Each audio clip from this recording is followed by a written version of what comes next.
Magandang araw sa ating lahat. Bago natin panoorin si Brother Eli Soriano, nakikiusap po ako na mag-like and share sa napapanood ninyong video. At sa hindi pa nagsasubscribe ay mag-subscribe na para lagi kayong ma-notify ng YouTube sa ating mga bagong upload na videos. At sana panoorin na rin ang mga YouTube ads bilang suporta sa aking channel. Halina at atin ang panoorin si Brother Eli Soriano sa segment na Itanong Mo Kay Soriano.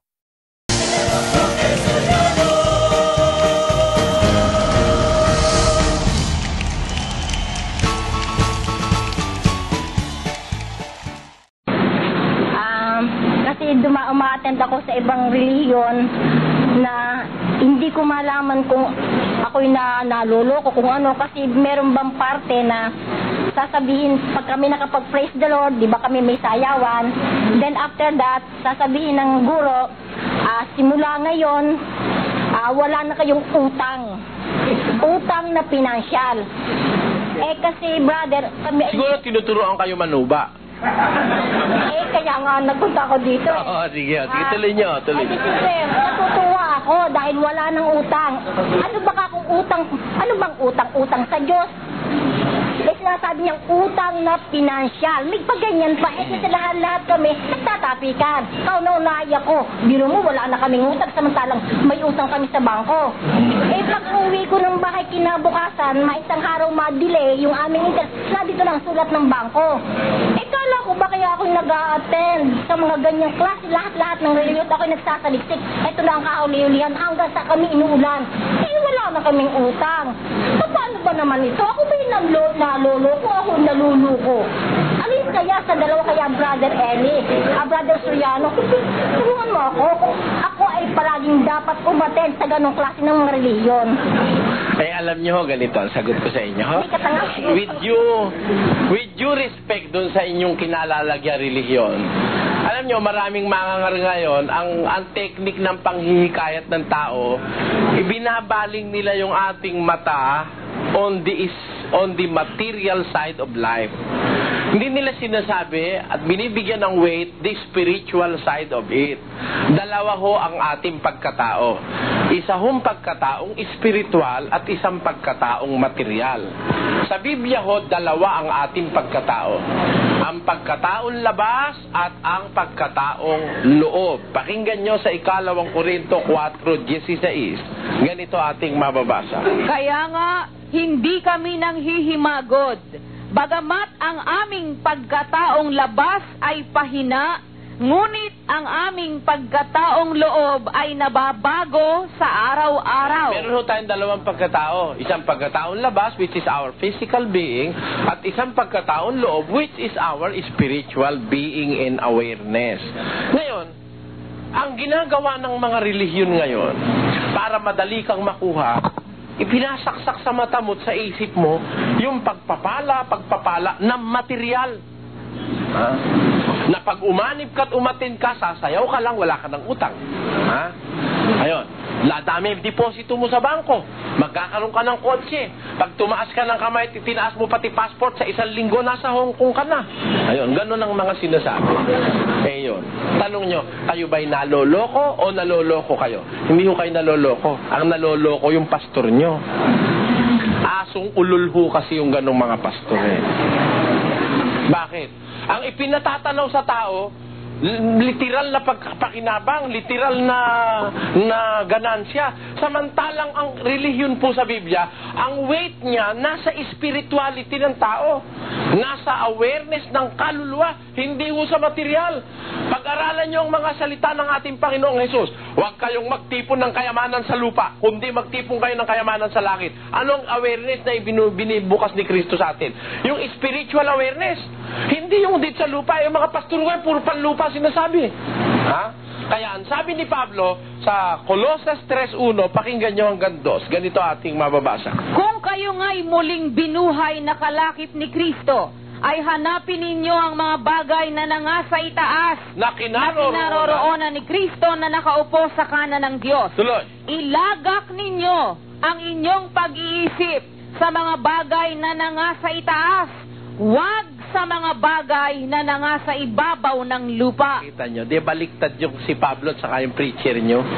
Ang sabi ng Kristo at sabi ni Pablo, ilagak ninyo ang inyong mga pag-iisip sa mga bagay na nasa itaas. Huwag sa mga bagay sa ibabaw ng lupa. Huwag yan ang pag-aksayahan mo. Kailangan more on the spiritual. May katunayan pa tayo pa. Pakinggan nyo sa 6:27 ni Juan. Ganito ating mababasa. Magsigawa kayo, hindi dahil sa pagkaing napapanis, kundi dahil sa pagkaing tumatagal sa buhay na walang hanggan. Kita nyo, gumawa kayo, sabi ni Kristo. Ha? Magpagal kayo, magmalasakit kayo, gumawa kayo, hindi dahil sa pagkaing napapanis, kundi dahil sa pagkaing tumatagal hanggang sa buhay na walang hanggan. Ipinakikita ko sa mga talatang ito na ang Kristo at saka mga apostol, hinihikayat nila ang tao on spirituality. Itong mga pastor, hinihikayat ka para maging makamundo ka. Maraming pera, wala lang utang, wala lang problemang pinansyal, siksik, liglig, umaapaw, naka-Mercedes-Benz. Sinay ka sa inyo gusto magkakotse? Taas ang kamay. Tataas naman kamay lahat sila. Kung 1 milyon yun, nakataas lahat ang kamay nun. Sa isang linggo, bibigyan na kayo ng kotse ng Panginoong Yahweh El Shaddai. Sino maniniwala sa'yo? Manluloko! Physically impossible yun. That's physically impossible. Bakit? 1 milyon yung nandun, sabi mo? Magkakakotse lahat. Lalong magkakatraffic sa Metro Manila. Pagtarantaduhan niyo. Yan ang relihiyon ng mga mandaraya.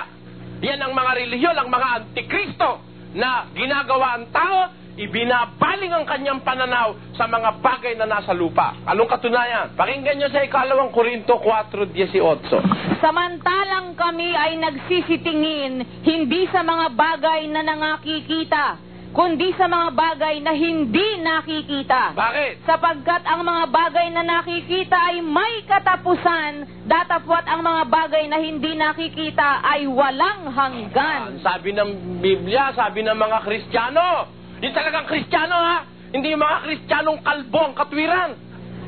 Yung talagang Kristiyano sa Biblia, ang nakandito. Kasi yung kalbo, hindi dapat sabunutan. Wala ka masabunutin.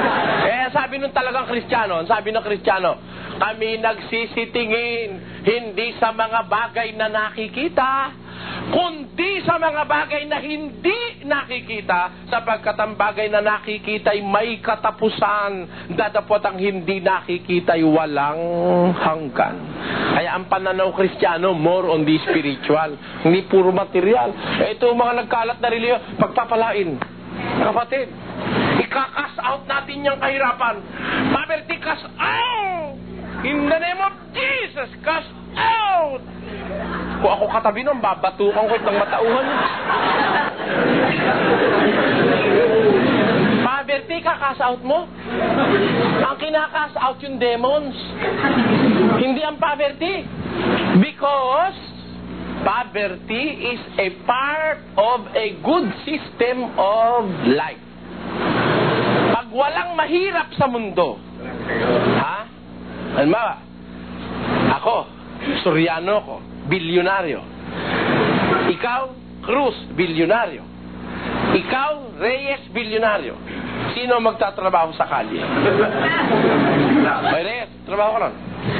Soriano ko. Bilyonaryo ko. Bakit? Bilyonaryo rin ako.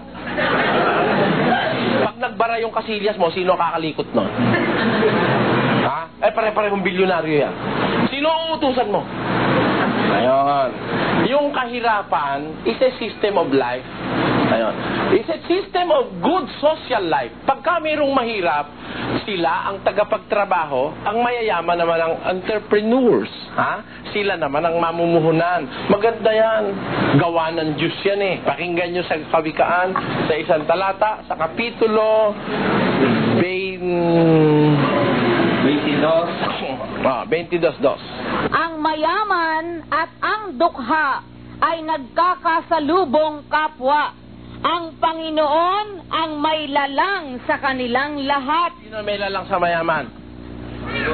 Sino may lalang sa dukha? Panginoon din, para magkasama yan. Isang mamumuhunan, isang trabahador. Isang amo, isang alila. Pag puro amo, pangit. Pag puro alila, pangit din. Nakita nyo? Yung iba hindi nag-iisip.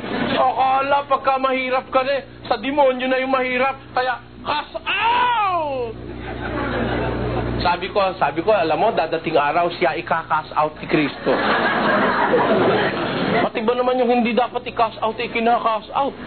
Naku, pati yung yelo sa California, kinas out daw ni Almeida. Naku, sino maniwala sa'yo? Uy, pag may utak din lang, di maniniwala sa'yo. Oh, ang mga sundalo doon, ni Saddam, nanigos! O, biro mo yan?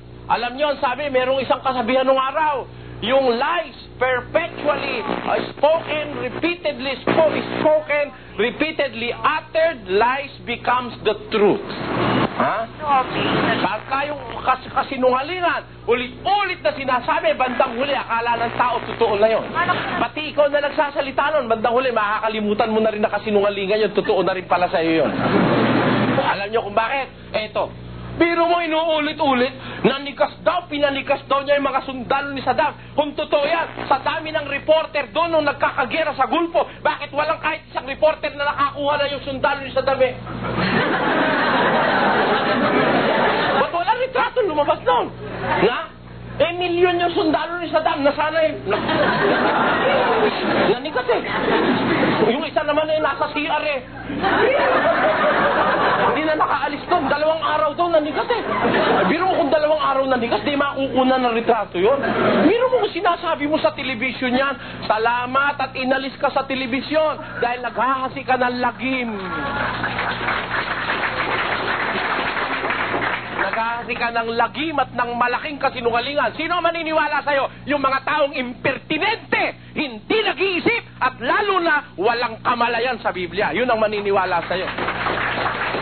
Kawawa miyembro. Biro mo nanigas daw mga sundalo sa Saddam. Asan ang pruweba mo? Dahil reporter doon, dahil mga media men doon sa Gulfo. May mga Pilipino pa rin eh. Kung talagang nanigas yung 2 milyon, ilang milyon sundalo ni Saddam? Milyon daw yun eh. Pag may nanigas doon, mawawalan ba ng makukunan doon eh? Wala akong nakitang nanigas eh. Ang alam ko, may nanigas talaga. Alam mo kung ano nanigas? Yung pagmumukha mo, tikas. Tama na nga yan eh. Ba't ba naman tayo dyan napunta, no? Sino ba yung nagtanong, no? Ano ba tanong? Kaya ho, alam nyo, 2 bagay lang sa mundo. Isang manluloko, isang naloloko. Isang nagsisinungaling, isang pinagsisinungalingan. Nasa Biblia yan. Sa Job 12:16. Nasa kanya ang kalakasan at ang karunungan. Ang nadadaya at ang magdaraya ay sa kanya. Kita nyo, may magdaraya, may nadadaya. Gawa, yan eh, lahat ng tao na yan eh, may kanya-kanyang sila eh, napili. 2 kasi ang pinapili ng Diyos eh. Sabi ng Diyos, eto, nilagay ko sa harap, binigyan mo tayo free will ng Diyos eh. Gusto mong magpakatuwid? Pwede. Gusto mong magpakaliko? Pwede. Eto ang kamatayan, eto ang buhay, eto ang pagpapala, eto ang sumpa. Mamili ka, sabi ng Diyos. Kaya tayo mamimili. Pag napili mo lumagay ka sa mandaraya, tiyak na tiyak may madadaya ka. Pero pag ayaw mo namang lumagay sa mandaraya, maaaring ikaw naman ang madaya. Pero meron hong tao na hindi madadaya kailanman. Sino? Yung mga tao na nag-aaral ng katwiran at katotohanan. Kahit lumitaw ang maraming mandaraya, hindi ka pwedeng dayain. Yung salita ni Soto nung araw, sa bayang walang napapalipin, walang mga alipin. Sa bayang walang napaloloko, walang manluloko. Mali yun, yung kawikaan ni Ginoong Soto na yun. Pag wala raw na paloloko, walang manluloko. Sino nagsabi sa'yo? Kahit ayaw mong paloko, meron talagang manluloko. At wala naman taong napapaloko. Meron ba taong napapaloko? Nalalapit sa'yo, hoy, lokohin mo nga ako. Wala, kaya naloloko, hindi niya alam na niloloko siya. Kagaya nila. Ayun. Oo. Kagaya nila. Meron ba naman taong gusto mong maloko ka? Walang taong gusto mong maloko ka. Pero kaya ka naloloko, hindi mo alam.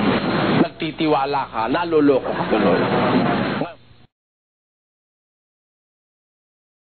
ko lang po mga natin meron po kasi pastor sa akin na pinipilit niya ang Panginoong Jesucristo at ang Ama ay isa lang daw po.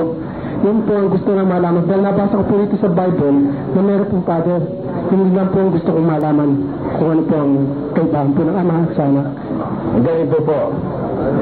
It is a undeniable truth na may Ama. Ano? Undeniably also may Anak. Ang sabi ng mga oneness, yun daw Ama, yung Anak at Espiritu Santo, office daw yun, office. Pero it pertains to only one person. Sabi ko, basahin mo sa Biblia that the word Father is an office. And the word Son is also an office. And the Holy Spirit is an office. Wala namang mabasa sa Biblia na office yun.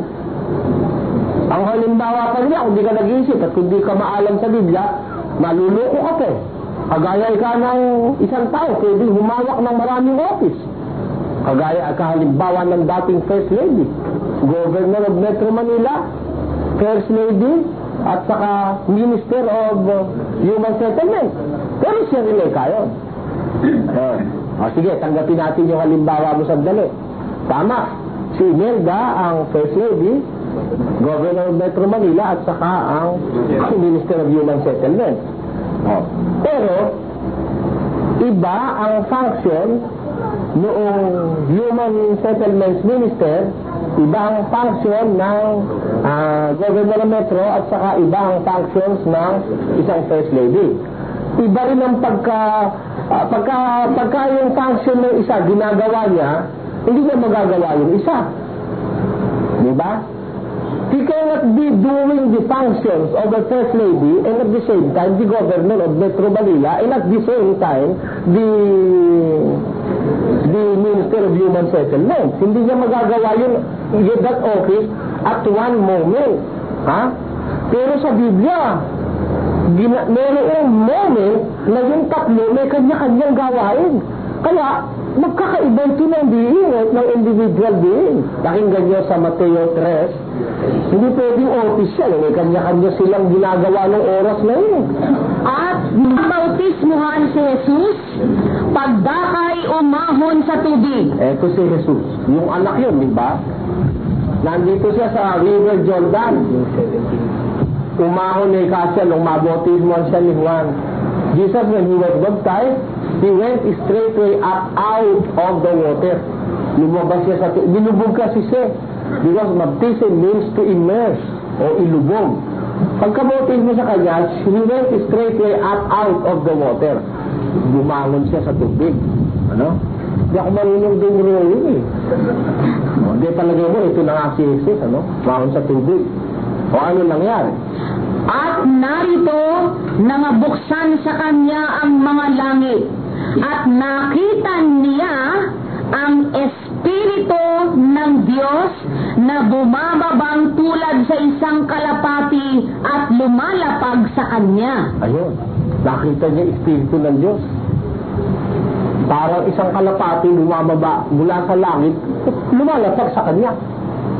O edi, iba nga yung nitong Jesus kaysa dun sa galing sa langit na lumalapag. Pag sinabi mo siya rin yun, talagang bungo.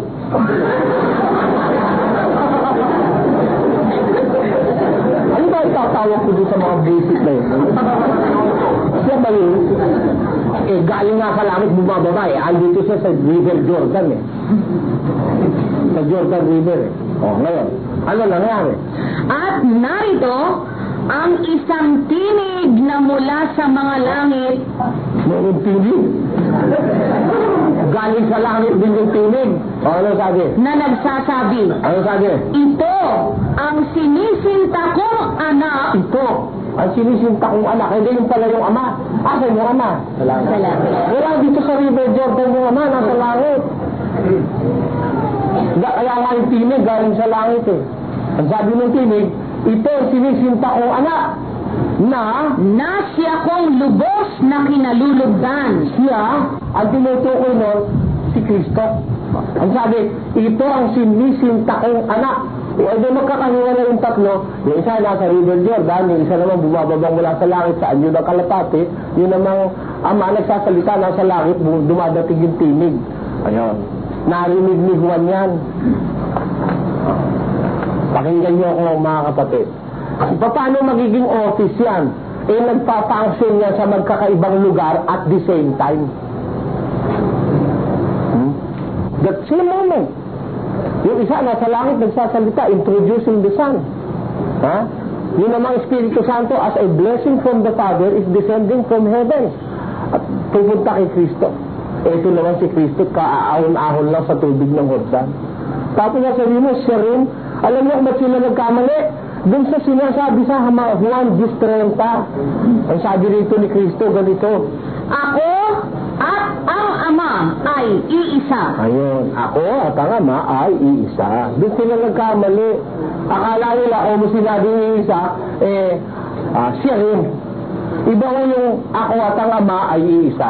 Kaysa dun sa ako rin ang Ama. Iba yung ako rin ng Ama kaysa dun sa ako at ang Ama ay iisa. Magkaiba yun. Ang isa pa nilang pinagbabatayan, kaya raw si Kristo siya rin ang Ama, Pilipi, tagal na ako kasama din pa ako nakikilala. Ang nakakita sa akin, nakakita sa Ama. Okay, kasi rin na dahil pag nakita mo siya, nakita mo na rin ang Ama. Mali yun. That is out of logic. Ano ba? Hindi ko nakita ang ama niyang anak mo na yan.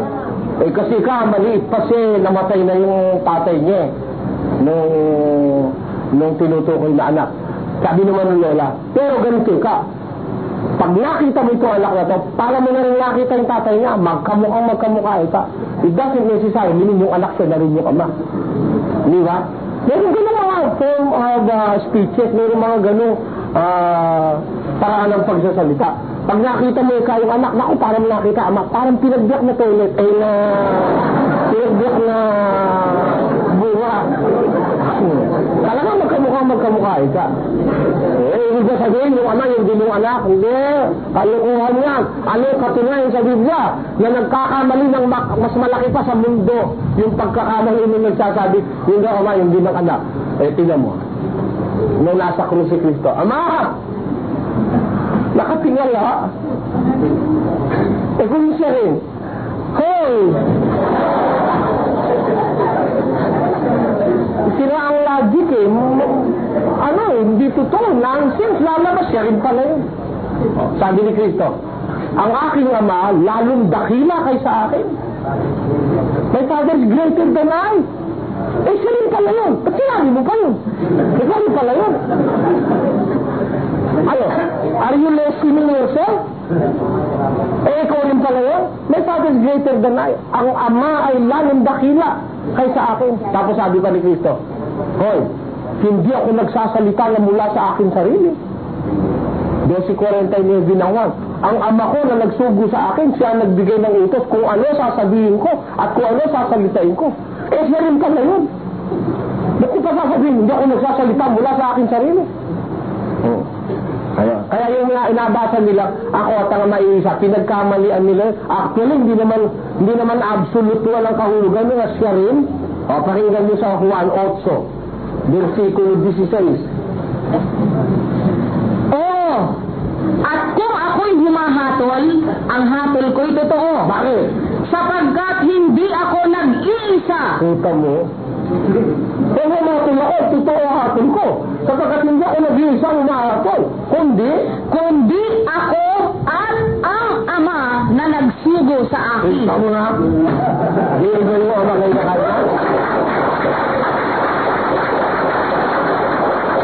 mga kanya.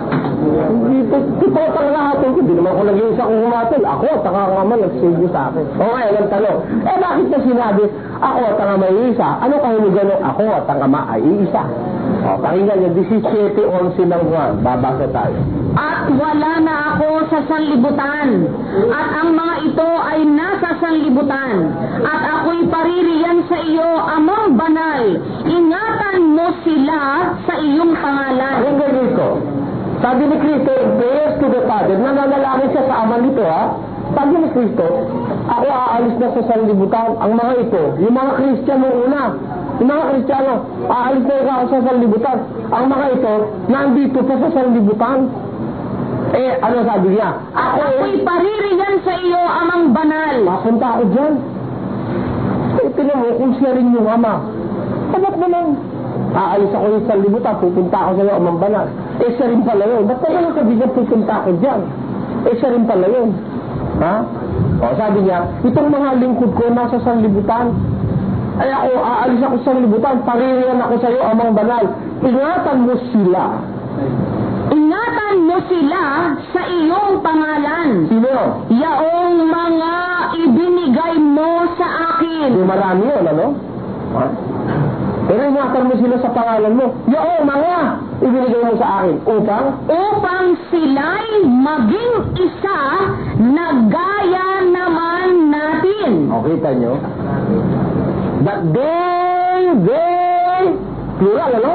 That they may be one, upang sila'y maging isa, as we are one. Sa makatid, ang pagiging isa nila ng Ama, united, hindi absolute one. Naintindihan nyo? Hindi siya rin. Kasi tayo, nagkaisa-isa tayo sa pangalan ng Ama, natuto tayo ng isang pananampalataya, tayo isa lang. Pero iba ako sa kanya. Nakaslot siya, ako nakahulong siya.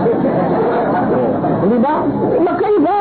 Iba ang kalagayan ko sa kasya. Pero, sa Diyos, ang tawag ng Biblia, isa lang tayo lahat. Kung nagkakaisa-isa tayo sa pananampalataya, that they may be one as we are one. Ganoon din ang pagiging isa ng Ama at ng Anak.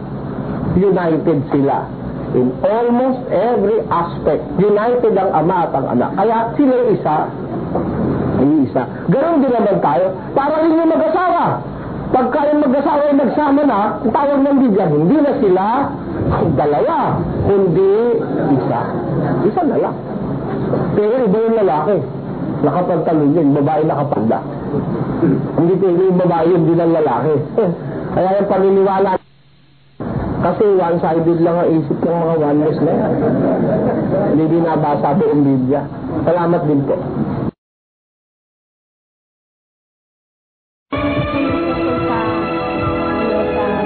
Ephesians 5:9 at saka sa Colossus 3:16 na ayon po sa kanila, pinagbabawal daw po sa iglesia ang musical instrument.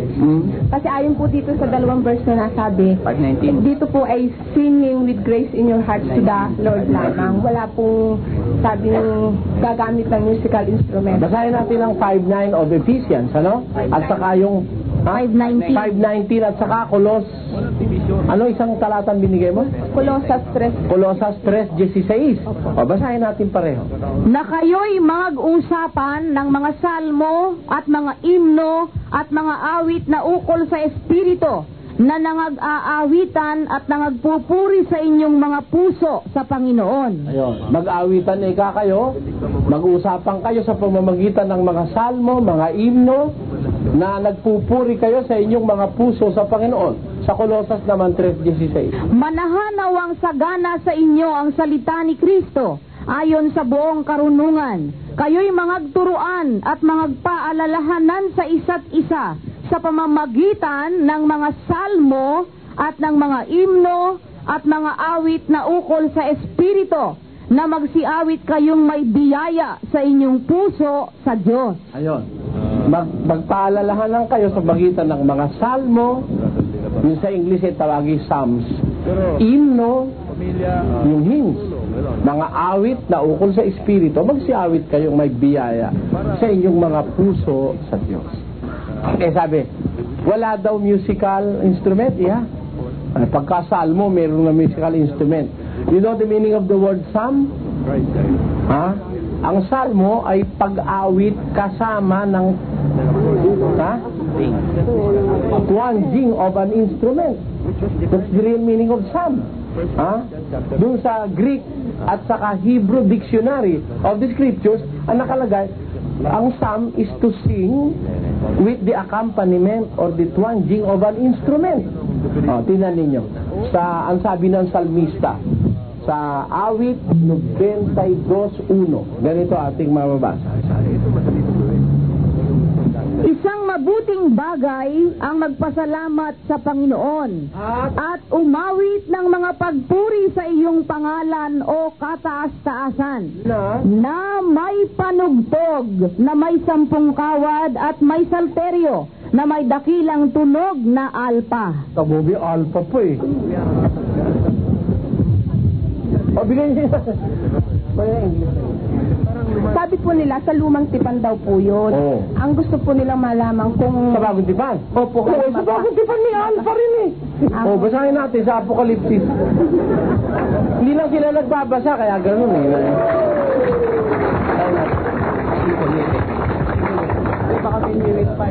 At sila'y nangag-aawitan ng isang bagong awit na nagsasabi, Ikaw ang karapat-dapat na kumuha ng aklat at magbukas ng mga tatak nito, sapagkat ikaw ay pinatay at binili mo sa Diyos ng iyong dugo. Ito, nag-aawitan sila, ha? Ang inaawitan nila si Kristo. Sa pag-awit nila, basta awit lang ba? Taas natin sa 5:8. At pagkakuha niya ng aklat, ang 4 na nilalang na buhay at ang 24 na matatanda ay nagpatira pa sa harapan ng kordero, na ang bawat isa ay may alpa at mga mangkok na ginto na puno ng kamangyan, na siyang mga panalangin ng mga banal. At sila'y nag-aawitan ng isang bagong awit. Hanggang sa langit, may alpa pa eh. May alpa. Merong, ano ba yung sa English yung alpa? Harp. Yun bang ginagano? Bagong tipan yun, ha? Sabi mo, hindi sa bagong tipan, ha? Huwag ka masyado nagpapaniwala doon sa mga pastor na tamad. Tamad kasi magbasa ng Biblia. Ang totoo, hindi ba totoo, mga kapatid, na yung turotot, musical instrument din yun? Pagdating ni Kristo, it will be heralded by a pakakak. O, musical instrument by pakakak o hindi?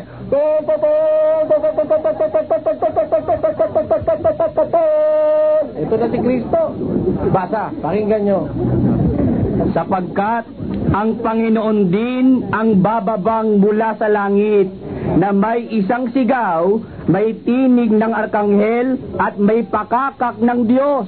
At ang nangamatay kay Kristo ay unang mga bubuhay na mag-uli. Kaya yung iglesia, anti-organ, sabi ko, malaki diferensya ng kukote nung nagpangalan dyan sa iglesia na yan.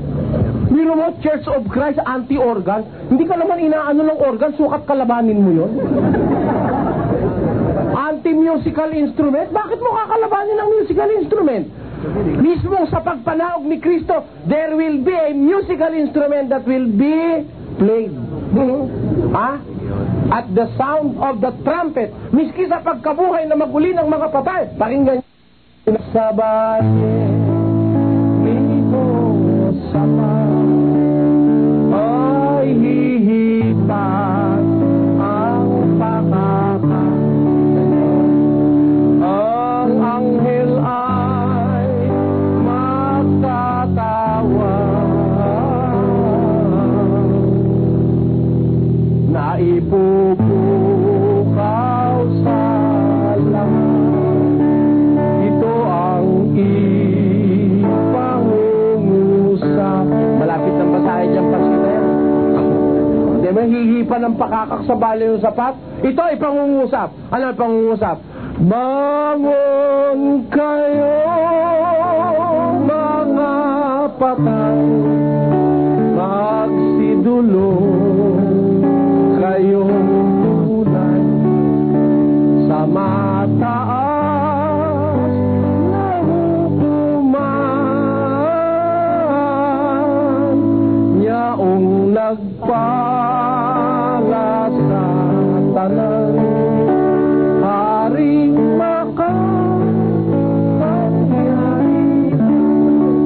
Binabasa yung pasyon ng Katoliko. Nandun, pag panahog ni Kristo, hihipan ng pakakak. Yung may musical instrument o hindi? Musical instrument yun, gaya naman nung harp. Harp nga ba yun? Sa Kapampangan yata, harp eh. Di ba, no? Pero meron nun, sa Bagong Tipan. Yun ang sagot natin.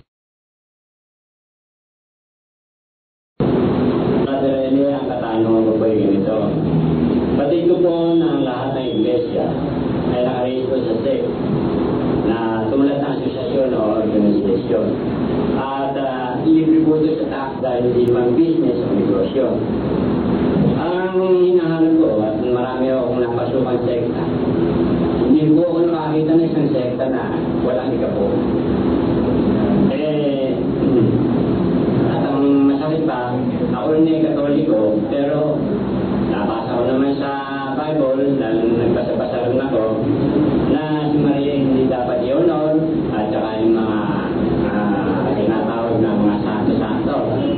Ngayon, sa mga born again naman ho, in the name of Jesus, kaya babanggitin si ikapo. Ngayon, ang sabi ko sa aking pamilya, dahil sila nag-Christian o born again, sabi ko, mahigayat nyo lang ako kung merong sekta na walang ikapo. Sapagkat ako, ang Diyos ang tumutulong sa atin para tayo magkaroon ng pera. Hindi siya idadahilan para ang Diyos ang magkapera. Yun po ang sabi ko. Maraming salamat po. Maraming salamat din po. Kinagagalan kong balita sa inyo, ang samahang ito wala kung ikapo. Yan po.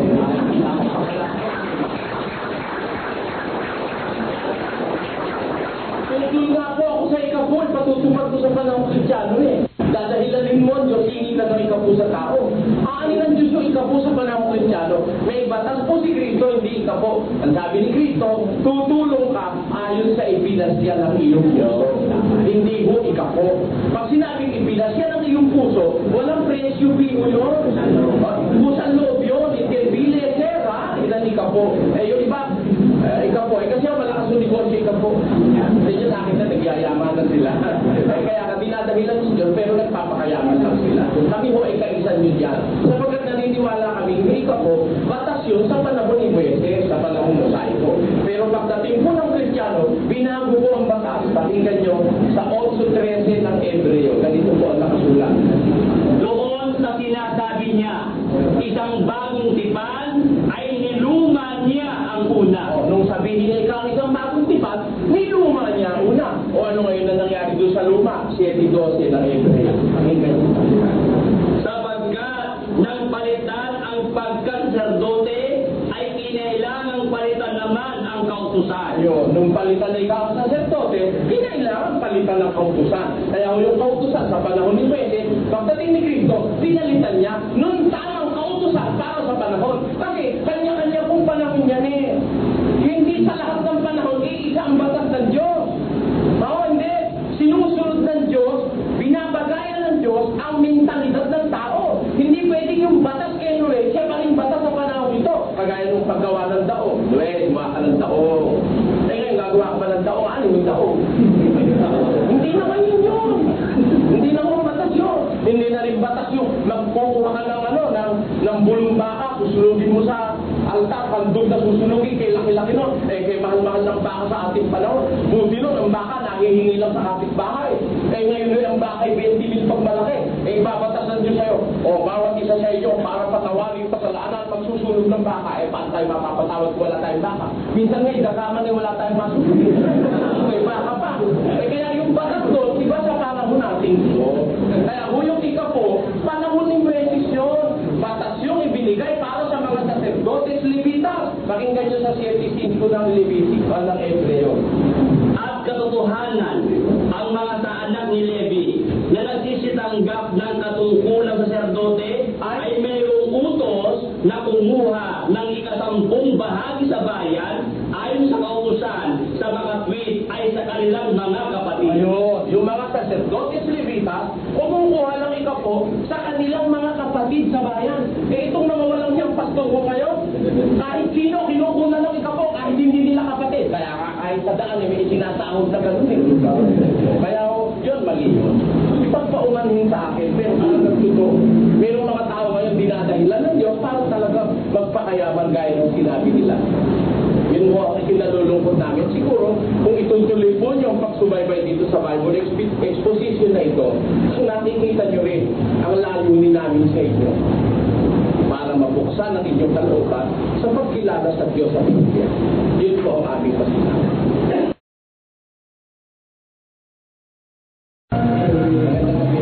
Ang katanungan ko po ay, ano po ba ang ibig sabihin ng universal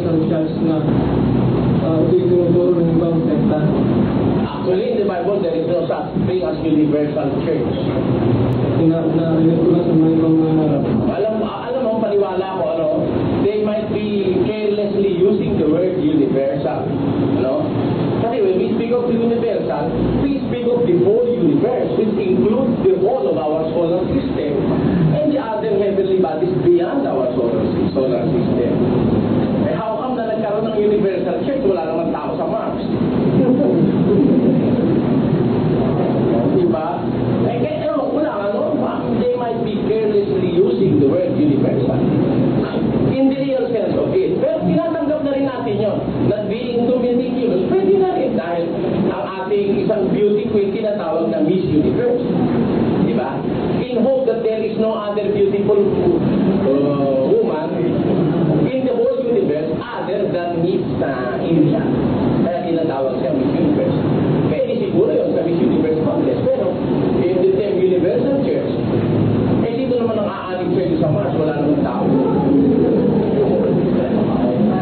Kaya ako naniniwala, yun eh, kapangahasal lang na gamitin in the religious term, in the religious etymology. Ngayon, ang masasabi ko, sa Biblia wala no? Kasi, when the first Christianity was founded by Jesus Christ, it was not meant to be universal at the first time of its founding. Pakinggan nyo sa 15:24 ni Mateo. Dadapwat siya sumagot at sinabi, hindi ako sinugo, kundi sa mga tupang nangaligaw sa bahay ni Israel. First and foremost, Jesus Christ was sent to the lost sheep of Israel. Doon lang siya. Universal ba yun? And the proof is, nung mamatay si Jesus Christ at mabuhay na muli, there are only 500 members of the church. More than 500 members. Yun lang ang recorded sa Biblia.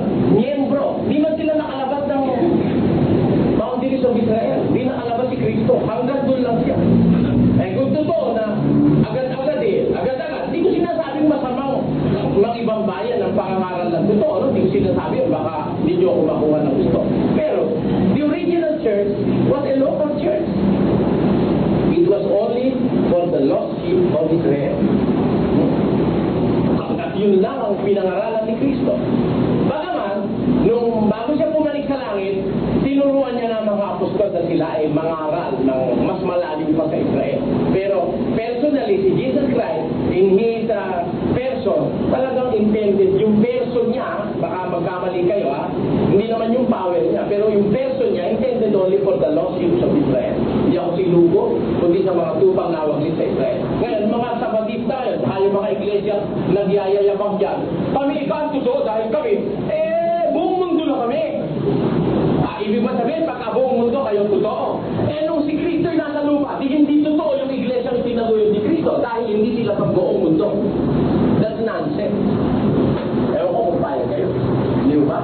Kasi nung si Kristo, hanggang pumanik sa langit, hindi naman siya nakapaglibot ng kung talagang ang katotohaang criterion para ang isang iglesia maging totoo, kailangan ang buong mundo, ibig sabihin, hindi totoo.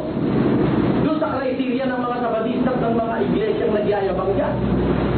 Ang criteria nila para maging sa Diyos pambuong mundo, lalabas hindi totoo yung inakay ni Kristo dahil hindi naman nakalabas ng Israel kung nandito sa Kristo sa lupa. Hindi naman nakalabas sa Israel. Ang katunayan nga, bawal pang lumabas sa Israel First and foremost, hindi sila pinalalabas sa Israel. Confined ang preaching nila to the Israelites. Pakinggan nyo sa Matthew chapter 10 verse 6 to 7. Kundi bagkus, itaas mo pa ng 5.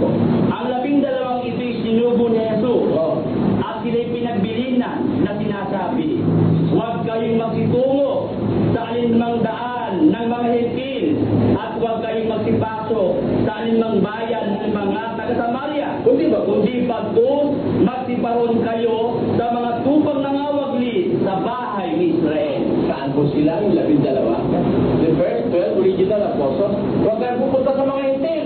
Huwag kayong pupunta sa alinmang daan ng mga taga-Samaria. Bagkus, magsiparon kayo sa mga tupang nangawagli sa bahay ni Israel. Kung baga pag-usap ay local lang, hindi man international. Lalo na naman hindi universal. Hindi ba? Ayun ang unang church. Pero it doesn't mean na hindi totoo yung unang church. That is the original true church. Pero hindi nakalabas ng Israel. Lumabas lang sila after the ascension. Pagkatapos na si Kristo bumalik na sa langit at nagbigay na siya ng utos, isinugo niya Espiritu Santo, doon lang umpisa na kumalat ang pangangaral even to the boundaries of Israel, even beyond the boundaries of Israel. Nakarating sila sa Gentiles. Yun ang ating masasabi. Sir, gusto ko lang malaman kung anong stand ng Iglesia ng Diyos tungkol po sa population birth control na programa ng gobyerno. Tsaka unang pro-life anti-abortion program naman ng Simbahang Katoliko. Salamat po sa tanong. Unang-una po ganito.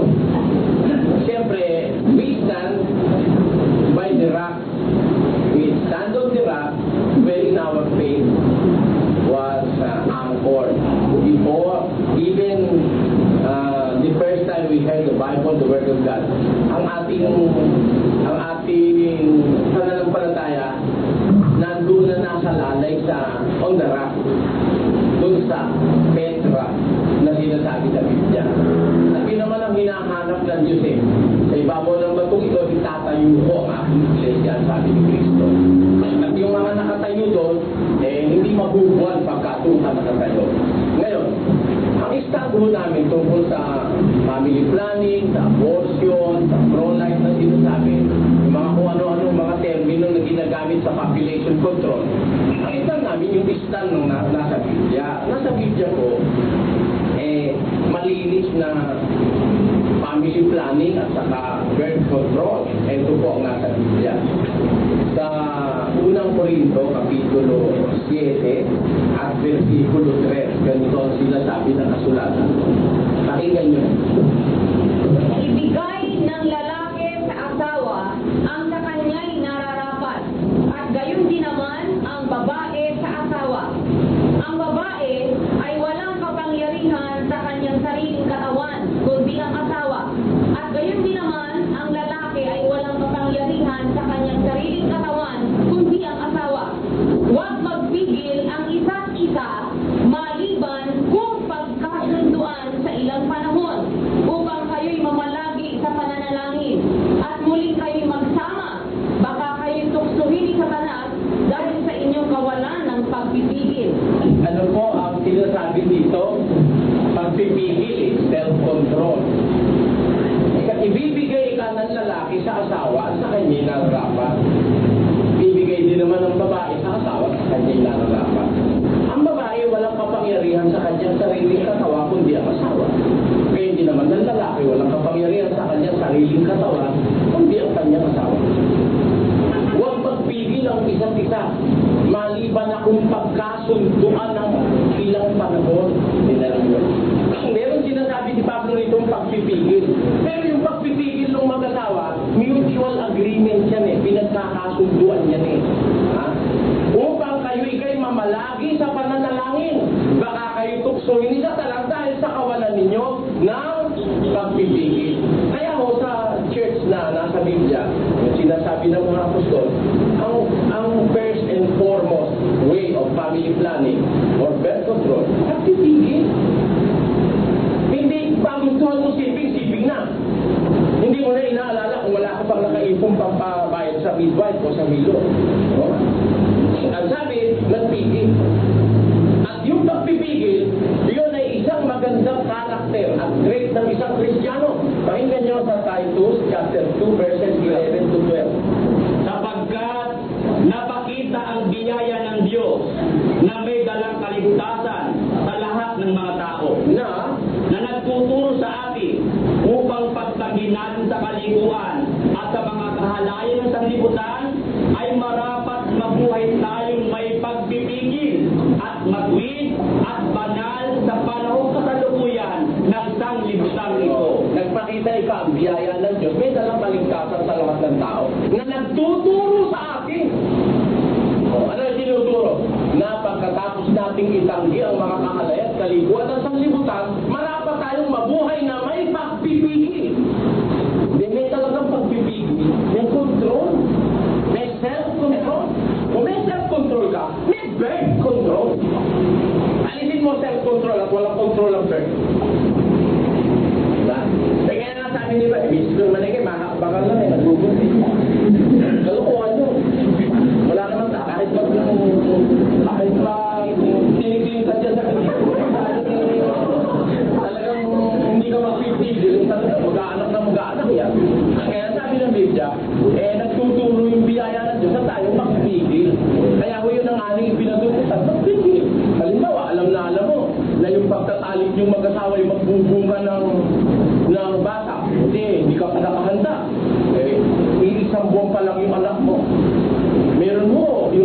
siyam na buwan, may kasunod na.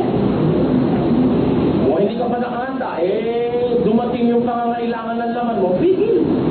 Bakit? Kasi hindi ka pa nakahanda Kung wala kang pagpipigil, magkakasubsub ka na kung parang magdalan nyo na napakasinsin ng baita. Ganun ho. Ayun ho, tinuturo namin. Ngayon, tanong, bawal ba sa amin gumamit ng pondo? Hindi ho namin binabawal. Conforme sa case-to-case basis. Hindi naman kami kagaya ng Iglesia Katolika. Bawal ang pondo, basta't bawal na. Hindi po tama yun. Ganito. Meron kaming kapatid na dating Katoliko, naanib sa amin. Ngayon, nung maanib siya, nakapag-asawa siya, natuklasan ng doktor, siya pala, mula sa pagkabata, kaya siya payat, yung puso niya may butas. Nung gano'n may kita may butas ang puso. Ano? Bawal mga anak. May asawa, ano gagawin mo? Nagtanong sa akin, paano ba yung Brother Eli? Hindi pwedeng magbuntis ang misis ko, makanganib daw ang buhay, sabi ng doktor. Kung pro-life kami, ayaw naming mamatay yung isang babae dahil lang sa panganganak, pro-life Pag pro-life, ibig sabihin, the life of the mother and the life of the child. Diba? Yun ang pro-life. Ngayon, ayaw namin mamatay yung mas mayor. Para huwag siyang mamatay, huwag siyang magbuntis. Nagtanong sa akin yung kapatid, pwede ba Brother Eli ang pondo?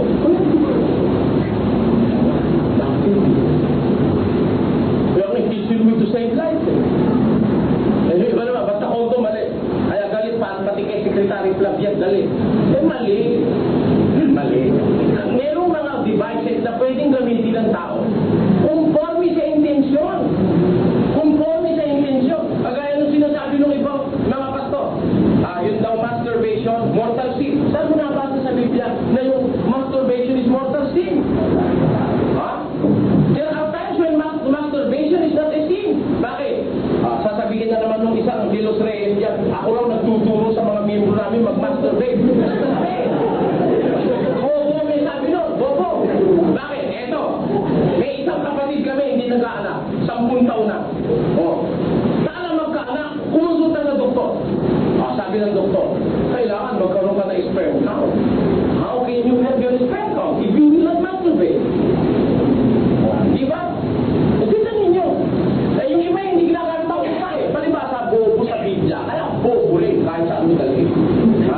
Sasabihin, masturbation is a case-to-case basis yan. Kung hindi mo pwede ba sasabihin, ganun in general. Kung nakakauna ka na Biblia, kaya kami, we stand on the side of the truth. Case-to-case basis. Na, yung pagkukontrol ng birth, unang-una ang aming advocate sa aming mga kapatid, nag-advocate kami ng birth control by self-regulation and self-control. Ano?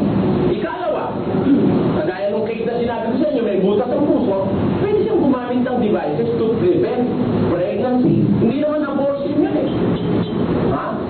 Ang abortion kasi may life na, may buhay na. In-abort mo, existing na, in-abort mo. Yun abortion. Pero kung hindi pa naman nag-unite yung cell at saka yung sperm, wala pang, there's nothing to abort. Preventive yun yung control. Hindi man masama yun.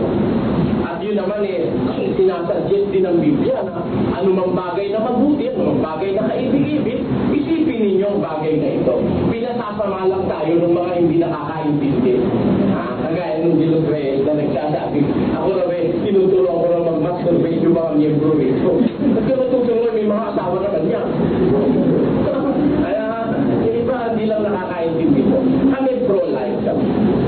Ayaw namin na may buhay na napapahama. Ang totoo, itong iglesia ito, buong pagmamalaki ko sinasabi sa inyo, wala akong kaming utang na buhay kahit kanino. Bawat sa miyembro namin ang pumatay. Kahit kaaway, sabi ni Kristo, ibigin mo ang kaaway mo. Pag nagutom, lasunin mo. Hindi. Pag nagutom, pakanin mo. Pag nauhaw, painumin mo. Sabi ni Kristo, ibigin ninyo ang kaaway nyo, italangin nyo sa inyo nagsisiusi. Kaya kami, buong pagmamalaki namin sinasabi sa harap ng kapwa-tao na wala kaming utang na buhay. Hindi kami kagaya ng ibang iglesia, makapaghani lang sila, pumapatay sila ng buhay ng kanilang kapwa. Kami po hindi lang. Hindi gano'n na aming pananaw.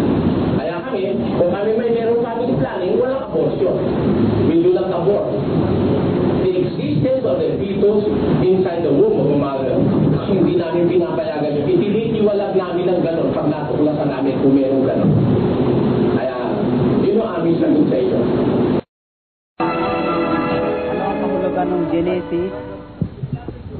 Genesis 6:1 hanggang 4.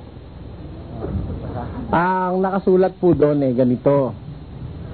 Nang magpasimulang dumami ang wika ang mga tao sa balat ng lupa, at nang makita ng mga anak ng Diyos na magaganda ang mga anak na babae ng mga tao, tuloy. Basta. At nangyari, nang magpasimula na dumami ang mga tao sa balat ng lupa, at mga kaanak ng mga babae, na nakita ng mga anak ng Diyos na magaganda ang mga anak na babae ng mga tao, at sila'y nangagsikuha ng kani-kanyang asawa sa lahat ng kanilang pinili. Tuloy. At sinabi ng Panginoon, ang aking espiritu ay hindi makikipagpunyagi sa tao magpakailanman sapagkat siya may laman.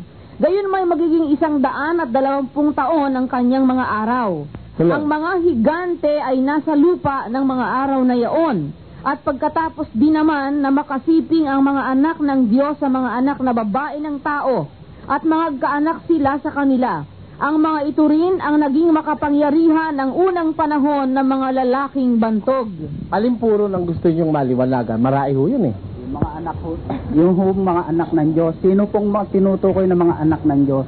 Yun hong mga anghel. Mga anghel. May kaugnay ho ang tanong doon Pwede ho ba?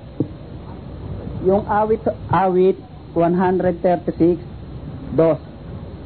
162 hanggang 3. O magpasalamat kayo sa Diyos ng mga Diyos, sapagkat ang kanyang kagandahang loob ay magpakilanman. O magpasalamat kayo sa Panginoon ng mga Panginoon, sapagkat ang kanyang kagandahang loob ay magpakilanman. Ano po ang ibig niyong dyan? Ipunto Yung dyan. bakit ho maraming mga Diyos na dumodyo sa Diyos?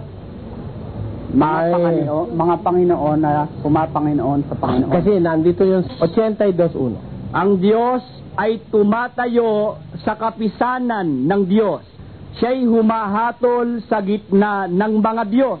Ayun. Meron tinutukoy kasi sa Biblia, kapisanan ng mga Diyos. Di maraming Diyos. At yung Diyos mismo, humahatol siya sa gitna ng mga Diyos.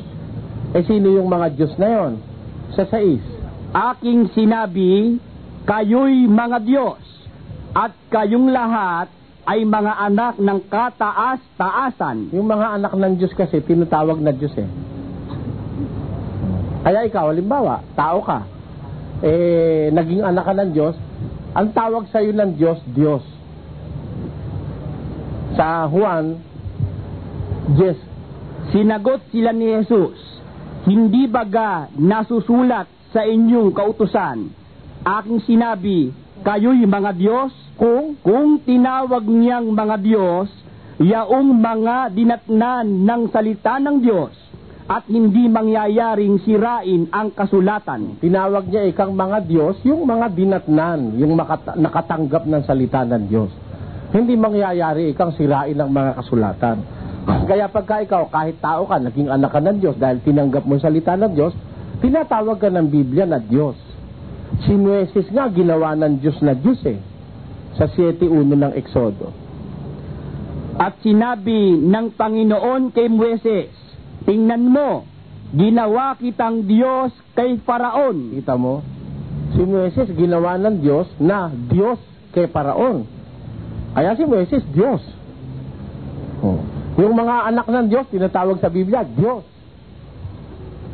Kaya meron tinatawag na kapisanan ng mga Diyos. Kaya lang merong kataas-taasan namang Diyos. Magpasalamat kayo sa Diyos ng mga Diyos at kayo'y magpasalamat sa Panginoon ng mga Panginoon. Ang ibig sabihin ng Diyos ng mga Diyos, yung nasa langit.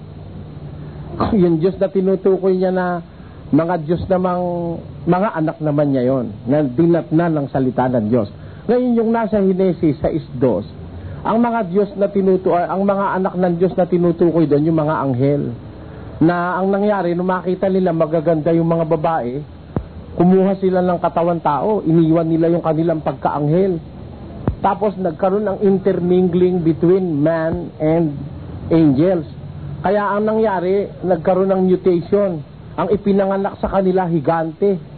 Mutants yun. Alam niyo po yung mutation, it's a result of the conglomeration of two different kind of being. Kagaya halimbawa sa halaman, pag pinagduktong mo yung dalawang magkaibang uri ng halaman, yung grafting na sinasabi, ang bunga nagpo-produce ng mutants. Ganun din naman, pag iping mo yung kabayo at saka yung donkey, o kaya yung zebra at saka yung donkey, lumabas, nagkaroon ng anak si Bronchi. Mutant yun. Kaya nung ang tao at anghel ay magsiping, kumuha ng katawan tao yung mga anghel, sinipingan yung mga babae nung unang magaganda, ng anak, mutant, mga higante, ang lalaki. Yun ang sinasabi dun sa 6 ng Henesis. Ang tinatawag na mga anak ng Diyos doon, mga anghel, na iniwan yung kanilang pagka-anghel. Kaya yung mga yon, sinumpa ng Diyos yung mga anghel na yun eh. Pakinggan mo sa Judas. At ang mga anghel na hindi nangag-ingat ng kanilang sariling pamunuan, kundi iniwan ang kanilang sariling tahanan, ay iniingatan niya sa mga tanikalang walang hanggan sa paghukom sa dakilang araw. Ayun, yung mga anghelikang hindi nag-ingat ng kanilang pamunuan, kundi iniwan yung kanilang tahanan, yung kanilang their former habitation.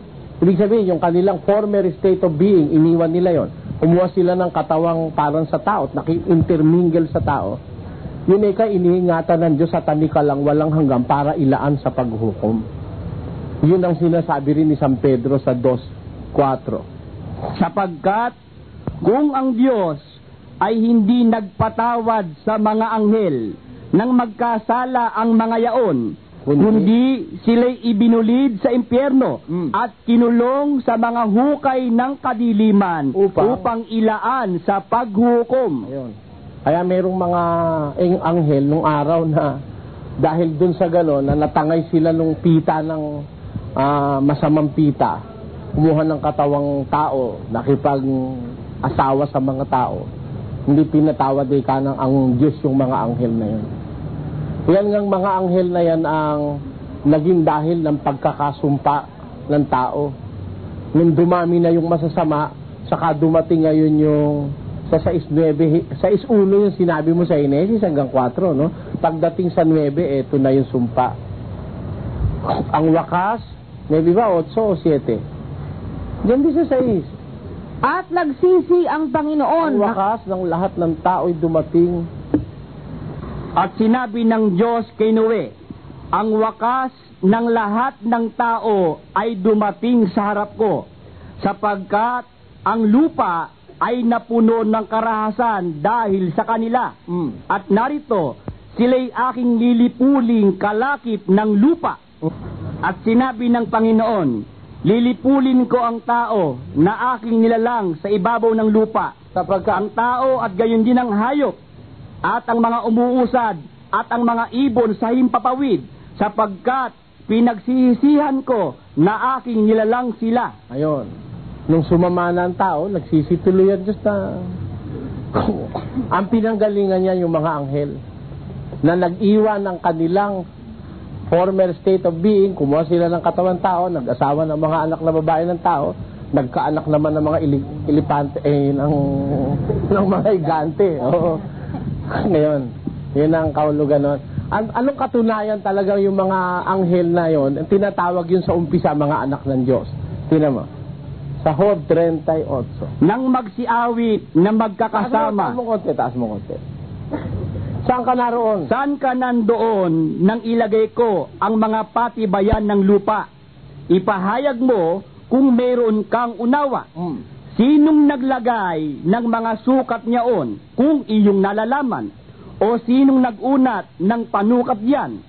Sa ano nalagay ang kanyang mga patibayan? O sinong naglagay ng batong panulok niyaon? Tinatanong ng Diyos si Job, saan ka nandun nang itatagko ang lupa? Sino nagunat ng panukat dyan? Sino naglagay ng batong panulok niyan? Nung ginagawa pa lang ng Diyos ang lupa, no? Tuloy, ang questionnaire ng Diyos kay Job. Nang magsiawit na magkakasama ang mga bituing pang-umaga. Nung ilagay pala ng Diyos yung patibayan ng lupa, nagsiawit na magkakasama yung bituing pang-umaga. Wala pang tao nun. Dahil yung lupa pa lang ang ginagawa, ang tao ay galing sa alabok ng lupa, no? ito, yung pundasyon pa lang ng lupa ang ginagawa ng Diyos, umawit na ika ng magkakasama yung mga bituing pang-umaga. Sino yung mga bituing pang-umaga na yon? At ang lahat ng mga anak ng Diyos ay naghihiyawan sa kagalakan. Ayun. Nung gagawin ng Diyos yung mundo, naghihiyawan yung mga anak ng Diyos sa kagalakan. Sino yung mga anak ng Diyos? Di naman tao yun. Dahil wala pang lupa nun eh. Ginagawa pa lang nga eh. Mga anghel yun. Tinatawag sa Biblia, sons of God. Hindi children of God, ha? Iba ang children of God. Kasi pag children, tao na yun eh. Kasi pwedeng babae, pwedeng lalaki. Pero sa Biblia, exclusive ang gamit sa mga anghel, sons of God. Dahil walang anghel na babae. Hindi ho kasama ang Panginoong Jesucristo roon. Sa? Sa binabanggit na mga anak ng Diyos na yun. Hindi. Kasi si Kristo, begotten Son of God. Iba yung begotten Son. Diyos mismo nanganak dun. Ang Diyos mismo nanganak kay Kristo. Samantalang yung mga tinatawag na anak ng Diyos na yun, nilikha niya lang. By word of mouth. Sinabi niya lang, lumabas na sila. Si Kristo, begotten from the bosom of the Father. Sabi ni San Juan Bautista, 1:18 ng Juan. He was begotten from the bosom of the Father. Doon sa Bibliang Grego nakalagay, monogenes theos. Begotten God. Ipinanganak na Diyos. Begotten God. Bugtong na Diyos. Yun. Yun ang nasa Greek Bible sa 1:18 ng Juan. Kaya marami talagang Diyos. Mga nagsasabi niya mga ministro, ilan ka ang Diyos? Isa. Tanga! Kirain Diyos. Ikaw man pwede kang maging Diyos eh. Yung tao mo pwedeng maging Diyos. Dapat kung tatanong mo ganito, ilan ang Diyos Ama? Isa lang. Huwag niyong tatawagin inyong Ama ang sino man tao sa lupa, sapagkat iisa ang inyong Ama, siya na nasa langit. Kung ang tatanong mo sa akin, ilan ho ang Diyos Ama? Isa lang. Pero ang tanong mo, ilan ho ang Diyos? Marami. Naintindihan niyo na? Ganon lang pagsagot sa Biblia. Tinanong mo, ilan ang Diyos? Marami, sagot ko.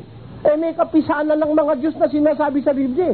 Sabi pa nga ni David, magpapasalamat ako sa iyo sa gitna ng kapisanan ng mga Diyos ay pupurihin kita. Ang sabi ni David. Tanyo, maraming Diyos, pero may isa lang na Diyos Ama. Pero pag sinabi, ilan ang Diyos? Maraming Diyos. Si Moises, Diyos eh. Tinanong ko nga yung iglesia ni Kristo, nagulat pa siya. Tanong ko sa kanya, akala niya wala siyang kamalay-malay sa tanong ko eh. Tanong ko, pag ang Diyos ba gumawa, tunay o mali? Tunay ka. Pag ang Diyos ba gumawa, fake o hindi?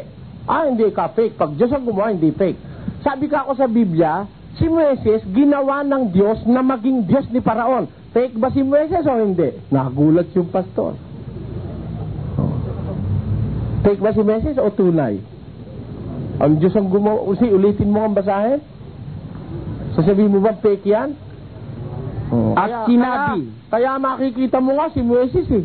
Kung mo ginawa ng Diyos na Diyos, nahahati niya yung dagat eh. Sa pamamagitan lang ng nakaunat na kamay. Papakinggan nyo. At sinabi ng Panginoon kay Moises, tingnan mo, ginawa kitang Diyos kay Faraon. Kita mo si Moises ba fake o tama? O tunay? Ginawa kitang Diyos kay Faraon, sabi ng Diyos sa kanya. Kaya lahat ng sabihin niya kay Faraon nagkakatotoo. Paalisin mo yung aking bayan. Ayoko, sabi ni Faraon. Sige, pag di mo pinaalis, yung buong ilog ng Nilo, magiging dugo yan. Wala kayong iinumin. Ayaw ni Faraon. Sa linggo silang walang mainom. Paalisin mo na babayan ko, ayaw mo pa. Ayaw pa. Lalagyan ko kayo ng palaka. Sabi ni Moises, pati yung kama ni Faraon may palaka. Ayaw pa rin. Sabi na naman uli ni Moises, gusto mo, lalagyan ko kayo ng kuto. Yan. Kinuto naman si Faraon. Buong katawan ni Faraon may kuto. Oo. Naglagay ang Diyos ng... lahat ng sabihin ni Moises nagkakatotoo eh. Kasi si Moises, ginawang Diyos kay Faraon. Kaya maraming Diyos sa Biblia. Pero kung ang itatanong, yung Diyos na makapangyarihan sa lahat, iisa lang yun. Pero tatanong sa akin, ilan ho ba ang Diyos? Dae. Tangkas-tangkas nga eh. May kapisanan ng Diyos eh. Ayun, yun ang sagot ko doon. Ayon po dun sa napag-aralan natin sa inyo pong doktrina nung nakaraang linggo po ay yung pinagbabawal po ang hindi po lahat ng pagkain ay ating pwedeng kainin at meron din po kayong pagbabawal sa pag-aasawa. Hindi po. Wala ko kaming bawal sa pag-aasawa. Ano po yung sinabi nyo noon na hindi po lahat pwedeng mag-asawa? Hindi Yung po. po inyong manggagawa? Hindi po ganon. Pinipigil po natin ang pag-aasawa. Kung ganun po. Hindi ba kayo pag magulang, bata pa, anak, pinipigilan nyo rin mag-asawa? Hindi mo natin pinagbabawalan. Basta pinipigil. Kasi ganito ho, mabuti basahin ho natin. Sa 7:39, ba? 38. 38 ng unang Korinto. Kaya nga, ang nagpapahintulot sa kanyang anak na dalaga na mag-asawa ay gumagawa ng mabuti, at ang hindi nagpapahintulot na siya'y mag-asawa ay gumagawa ng lalong mabuti. Ayun. Pag pinahintulutan mo yung anak mo mag-asawa, gumagawa ka ng mabuti, sabi ng Diyos. Pag hindi mo naman pinahintulutan, gumagawa ka ng lalong mabuti. Kaya para makagawa ako ng lalong mabuti, pinipigilan ko sila. Eh pag hindi mapigil at nagwawala, edi kinasal ko. Kasabay ko kinasal ko diyang huli. Hindi masin. Pag hindi mapigil wala kang magagawa. Pero hanggang mapipigil, pinipigilan natin. Kasi, alam nyo, iba ho yung walang asawa, iba yung may asawa eh. O, kayo humatol, pakinggan nyo ito. Sa 7:32 ng unang Korinto. Datapwat ang ibig ko ay mawalan kayo ng kabalisahan. Ang walang asawa ay nagsusumakit sa mga bagay ng Panginoon, kung paanong makalulugod sa Panginoon. Ngunit ang may asawa ay nagsusumakit sa mga bagay ng sanlibutan, kung paanong makalulugod sa kanyang asawa. At nagkakabahagi ang isipan. Gayon din naman, ang babaeng walang asawa at ang dalaga ay nagsusumakit sa mga bagay ng Panginoon, upang siya'y maging banal sa katawan at sa espiritu man. Ngunit ang babaeng may asawa ay nagsusumakit sa mga bagay ng sanlibutan, kung paanong makalulugod sa kanyang asawa. At ito'y sinasabi ko sa inyong sariling kapakinabangan, hindi upang alisin ko ang inyong kalayaan, kundi dahil sa bagay na nararapat, at upang kayo'y makapaglingkod sa Panginoon ng walang abala. Kita nyo, istorbo lang pala yung asawa. Istorbo yun eh. Lalo na pag napangasawa mo'y bungangera, umaga pa lang parang kampalang walang katigil-tigil lang, ay talagang magkakasala ka eh. Kaya buti, pigilan muna. Ngayon, pag hindi na natin mapigil, dumating na yung meron na siyang edad, alam niya na masama't mabuti. Hindi na tayo mananagot sa Diyos kung pabayaan natin siya. Pakinggan nyo, sa unang Korinto. Ngunit kung iniisip ng sino mang lalaki na hindi siya gumagawa ng marapat sa kanyang anak na dalaga, kung ito'y sumapit na sa kanyang katamtamang gulang, at kung kailangan ay sundin niya ang kanyang maibigan, hindi siya nagkakasala, bayaang mag-asawa sila. Ayaw niya papigil bahala na siya. Ayaw papigil Pero hanggang mapipigil ko, pinipigil ko ba? Bakit? Sagutin ko sa Diyos yun na ituro yun hindi naman lahat ng pastor tinuturo yan Sige nga, maglibot nga kayo kung tinuturo yan. Tapos sasabihin, kami ka full gospel. Anong full gospel, bobo? Anong full gospel? Di mo tinuturo yan, full gospel? Ang inyo, pur. P-O-O-R. Pur. Hindi full. Kung full, dapat ituro mo yan. O baka ang inyo'y foolish gospel.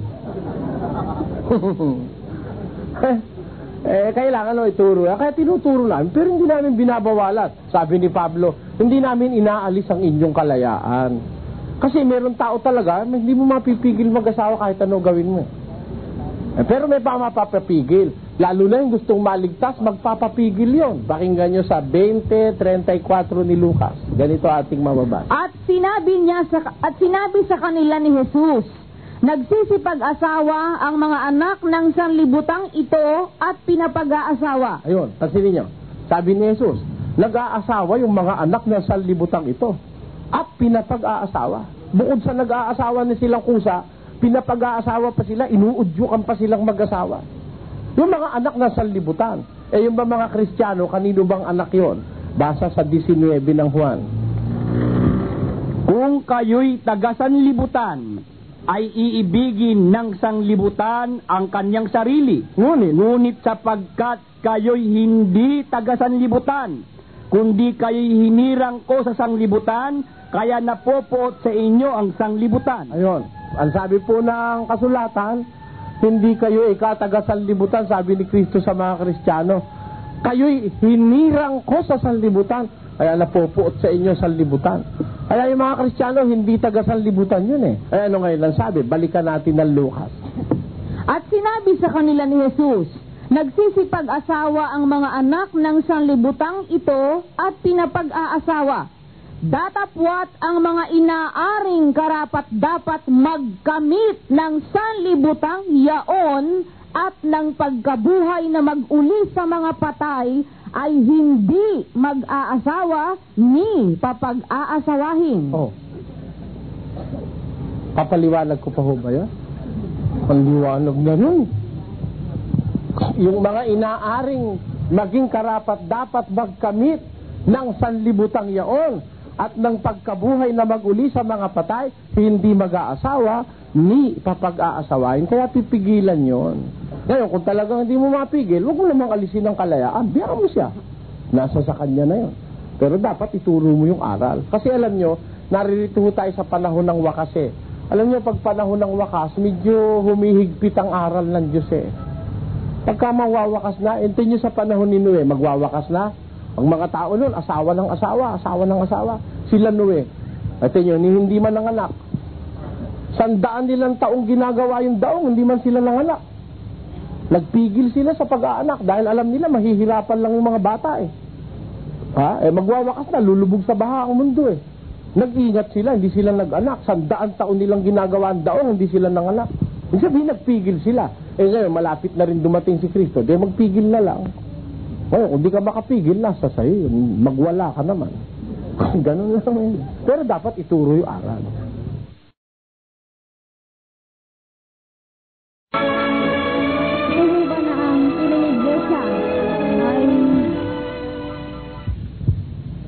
May hula sa Biblia. Ang iglesia ni Cristo o ang iglesia ng Diyos? Ang tunay na iglesia may hula. May hula sa Biblia. Hindi ho. Ano sabihin? Hinulaan kasi lahat ng mga propeta, mga naglitaw na propeta, no?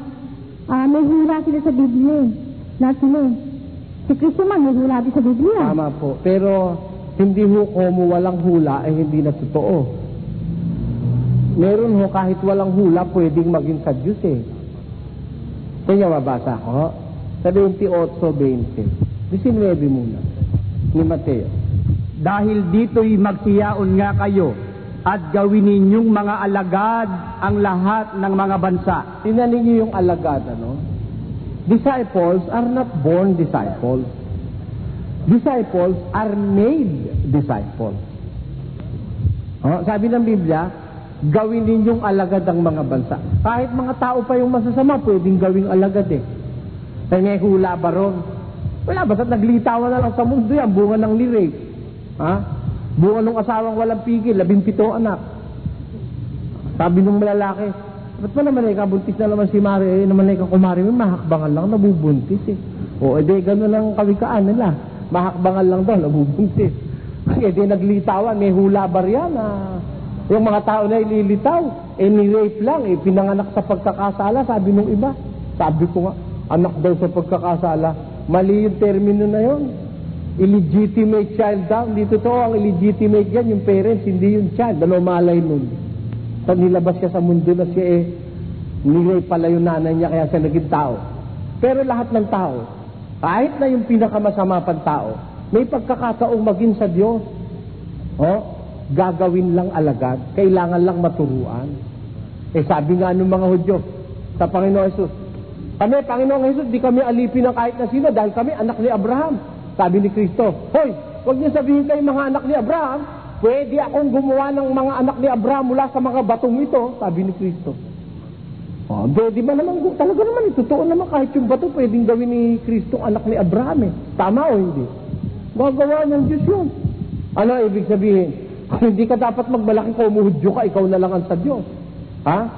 Kung hinulaan ka, ikaw ang sa Diyos. At pag hindi hinulaan, hindi na sa Diyos. Kahit hindi hinulaan, kahit ordinaryong tao, kahit basurero, kahit nagkalat-kalat sa kalye, pag ginawa mong alagad, magiging sa Diyos yan. Yun ang sa Diyos, hindi yung hinulaan lang, kundi pati yung ginawang alagad. Di ba? Sabi ng Biblia, gawin niyo silang alagad, bautismuhan niyo sila sa ngalan ng Ama, ng Anak, at ng Espiritu Santo. At ituro niyo sa kanila na ganapin lahat ng mga bagay na inyuutos ko sa inyo at narito, ako'y sumasa inyong palagi hanggang sa katapusan ng sanlibutan. Kaya sa mga ordinaryong tao, na naturo ang maging alagad, na bautismuhan sa pangalan ng Ama, ng Anak at ng Espiritu, pagkatapos tinuruan sumunod sa aral ni Kristo, kahit gano'n ka kasama sa una, pero naturuan ka sumunod ngayon, maging alagad ka, sa Diyos ka rin, kahit nasabihin pang walang hula sa'yo. Yung iba, para patunayan sila rawan sa Diyos, hinulaan, sa bagsik ng hula, lumitaw. Bakit naging mabagsik yung hula? O ikaw ang mabagsik. Kung manermi nun, sa bagsik ng hula, lumitaw. Eto sila lumitaw sa bagsik ng hula. Hindi, sa bagsik ng pera. Kaya kayo naglitawan, mga walang hiya kayo. Mga pastor ng demonyo. Pero, yung hula, hindi natin hinahamak yun. Ang hula, tama yan. Basa. Sa 5 ng Tesalonica, ganito ating mababasa. Huwag ninyong hamakin ang mga panghuhula. Ayun ang sabi sa Biblia. Huwag nating hahamakin yung mga panghuhula. Kaya yung hula, mga kapatid, hindi dapat hamakin. May hula ba? May hula talaga. Kaya lang, ang hula ng Diyos open. Open yun. Hindi solo. Open. Pwede kang pumasok sa hula. Gusto mo pumasok, masasama ka. Pakinggan nyo ha. Ang open na hula ng Diyos, babasa ako. Yung iba, yung iglesia ni Cristo ni Ginoong Manalo, sila lang ang hinulaan. Kami yun, di ganun paniwala namin. Yung hula ng Diyos, pwede ka sumali pag gusto mo sumali ron. Pakinggan yung open. 2:39 ng gawa ng mga apostol. Ganito ating mababasa. Sapagkat sa inyo ang pangako at sa inyong mga anak at sa lahat ng nangasa malayo, maging ilan man ang tawagin ng Panginoon nating Diyos sa Kanya. Pansinin niyo yung huling pangungusap. Sa inyo ang pangako, sa inyong mga anak, sa lahat ng nasa malayo, maging ilan man ang tawagin ng Panginoon nating Diyos sa kanila. Kaya yung pinangakuan ng Diyos, pati yung nasa malayo, gaya natin, nasa malayo tayo ng Israel. Kasi ang pangako sa Israel at sa kanilang mga anak. At sa lahat ng nasa malayo, maging ilan man ang tawagin ng Panginoon nating Diyos sa kanila. Kahit ilang patawagin. Ang pinakamahalaga, yung tinawag ka. Kahit babasurero ka lang kung tinawag ka. Diba? O yun ang hula na open. Gusto mong masali. O di tumawag, yung tugunin mo ang tawag ng Diyos. Tumatawag naman talaga ang Diyos At lahat ng tao, tinatawag ng Diyos. Lahat. Walang pinupwera ang Diyos 10:34 ng gawa ng mga apostol. Pakinggan niyo. At binuka ni Pedro ang kanyang bibig at sinabi, tunay ngang natatalastas ko na hindi nagtatangi ang Diyos ng mga tao, kundi sa bawat bansa siya na may takot sa Kanya at gumagawa ng katwiran ay katanggap-tanggap sa Kanya. Hindi nagtatangi ang Diyos ng mga tao. Sa bawat bansa, siya, yung tao may takot sa Diyos, gumagawa ng katwiran, kalugod-lugod o katanggap-tanggap sa Diyos. Kaya yung hula ng Diyos open.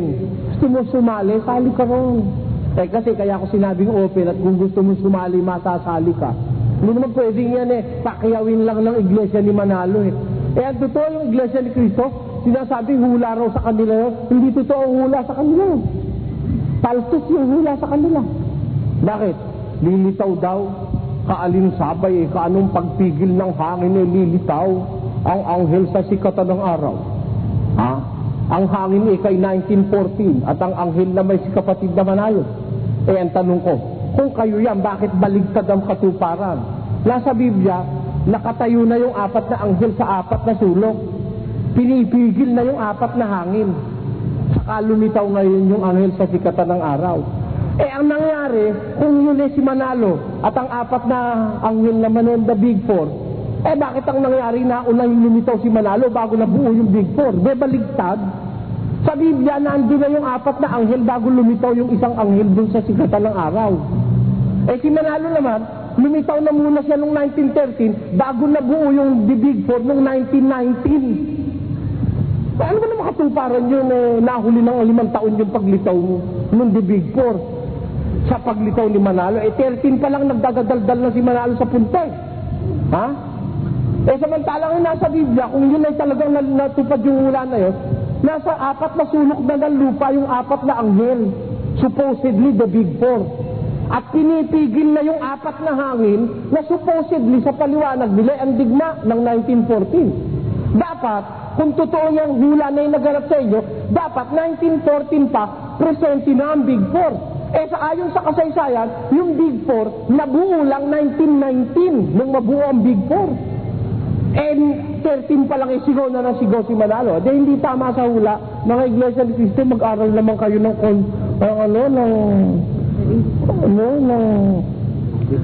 spirit of yung orderliness. Matuto naman kayo sumunod sa mga yung chronological order ng Biblia. Binabaliktad din yung paliwanag sa Biblia. Kakaawa naman ng mga miyembro. Hindi tama wala sa chronology. Ang nangyari totoo, lumitaw muna si Manalo 13. Nangaral.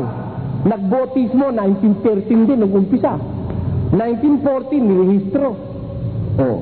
Nagkagera ngayon noong 1914. Tapos para ipigilin ang gera, bumuo ang Liga ng mga Nasyon, bumuo ng puwersa para pigilin ang gera. Doon nga nabuo ang Big Four. At nakumpleto ang Big Four 1919. Yan ang kasaysayan. That is the actual fact. Ano nangyari sa inyo sa Iglesia ni Cristo? Yung bang nasa Biblia? Hindi. Bakit? Ang nasa Biblia, buo na yung 4 na anghel, nandito na. Nasa 4 na sulok ng lupa, nakatayo na. Pinipigil na yung 4 na hangin. May hangin na, pinipigil lang ng 4. Tapos, at saka nakita ngayon yung anghel na umakit sa sikatan ng araw. Mas nauna yung bibig, yung 4, dun sa anghel. Ang nangyari sa inyo, nauna si Manalo bago nakapunta yung 4 doon. Baliktad sa tunay na pangyayari. Kaya walang sense of chronology ang Iglesia ni Cristo.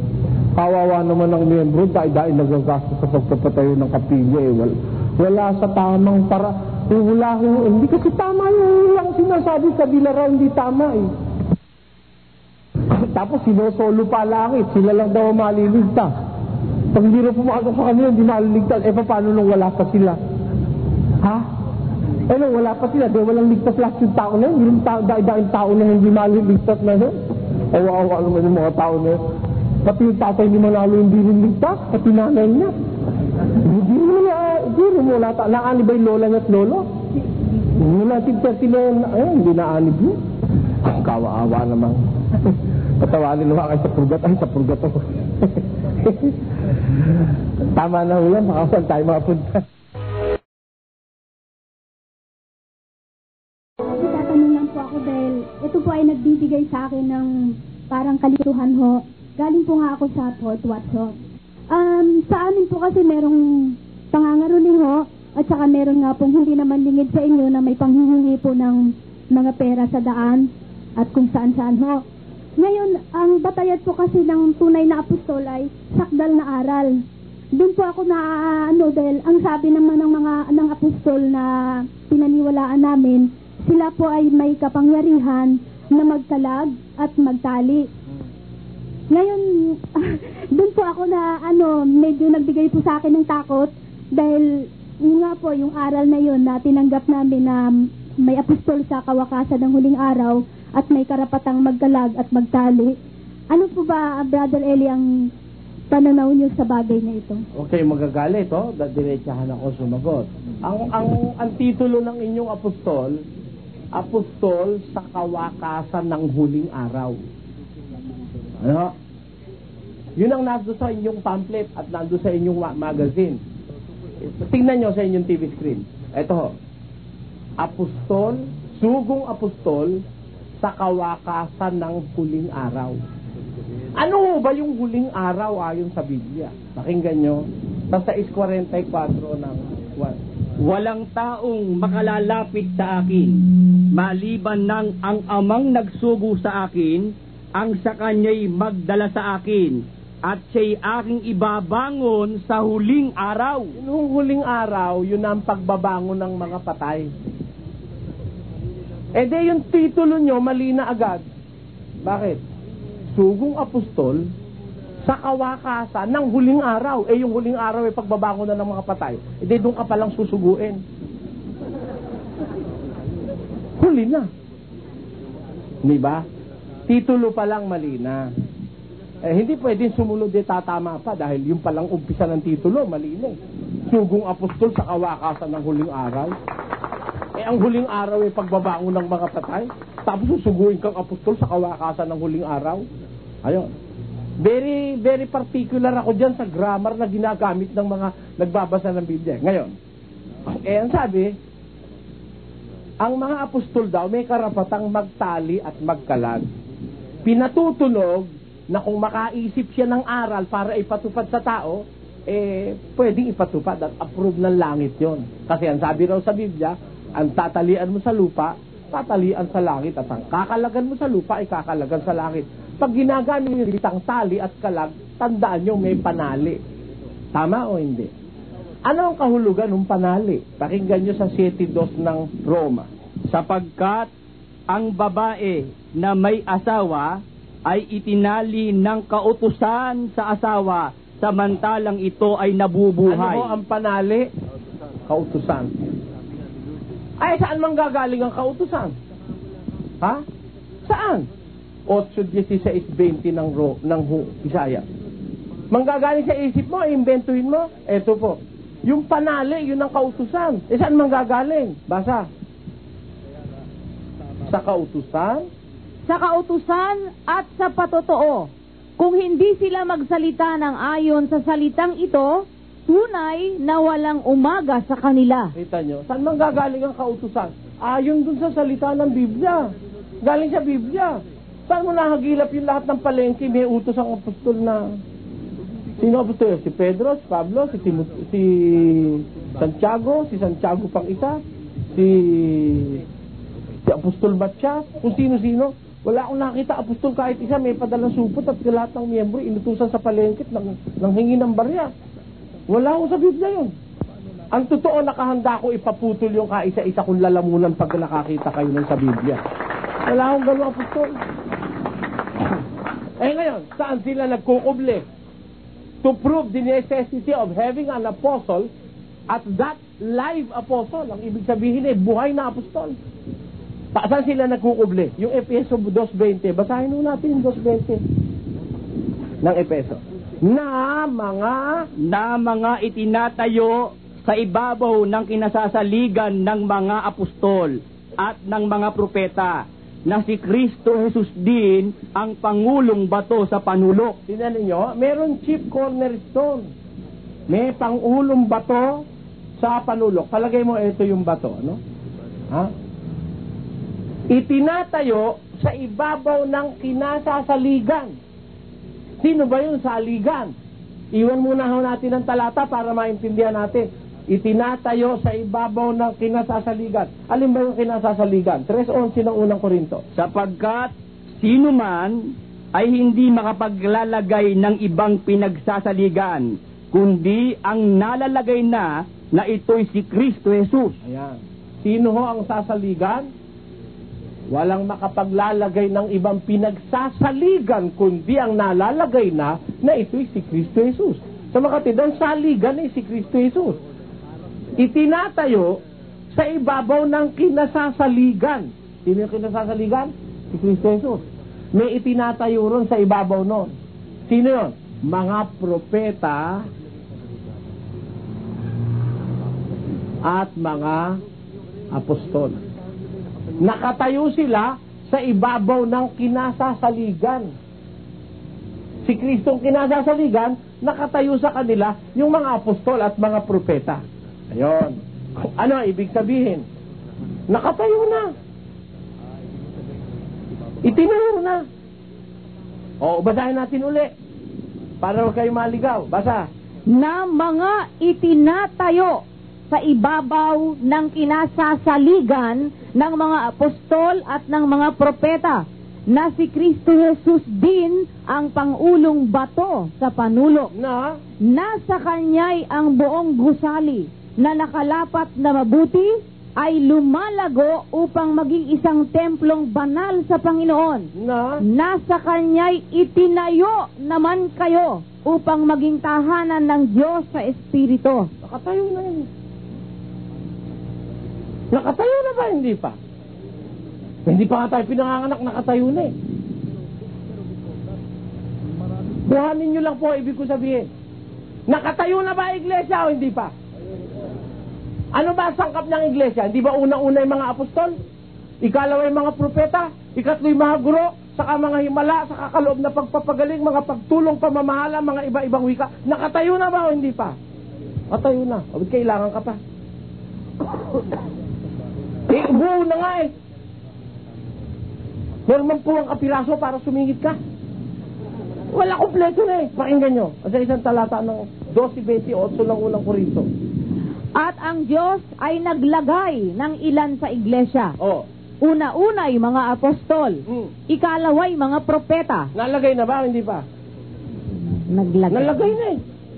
Naglagay ang Diyos ng ilan sa iglesia. Una-una mga apostol, ikalawa mga propeta, ikatlo'y mga guro, saka mga himala, at saka mga kaloob na pagpapagaling, at mga pagtulong, mga pamamahala, at iba't ibang mga wika. Nakalagay na.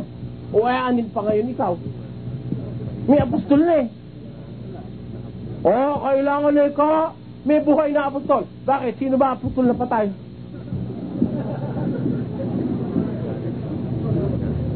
Hindi ka nakakaintindi ng Biblia pag sinabi mo patay yung mga apostol. Buhay na buhay nga eh. Bakit buhay? Pakinggan nyo. Sa isang talata ng unang Korinto, ganito ating mababasa. Basa.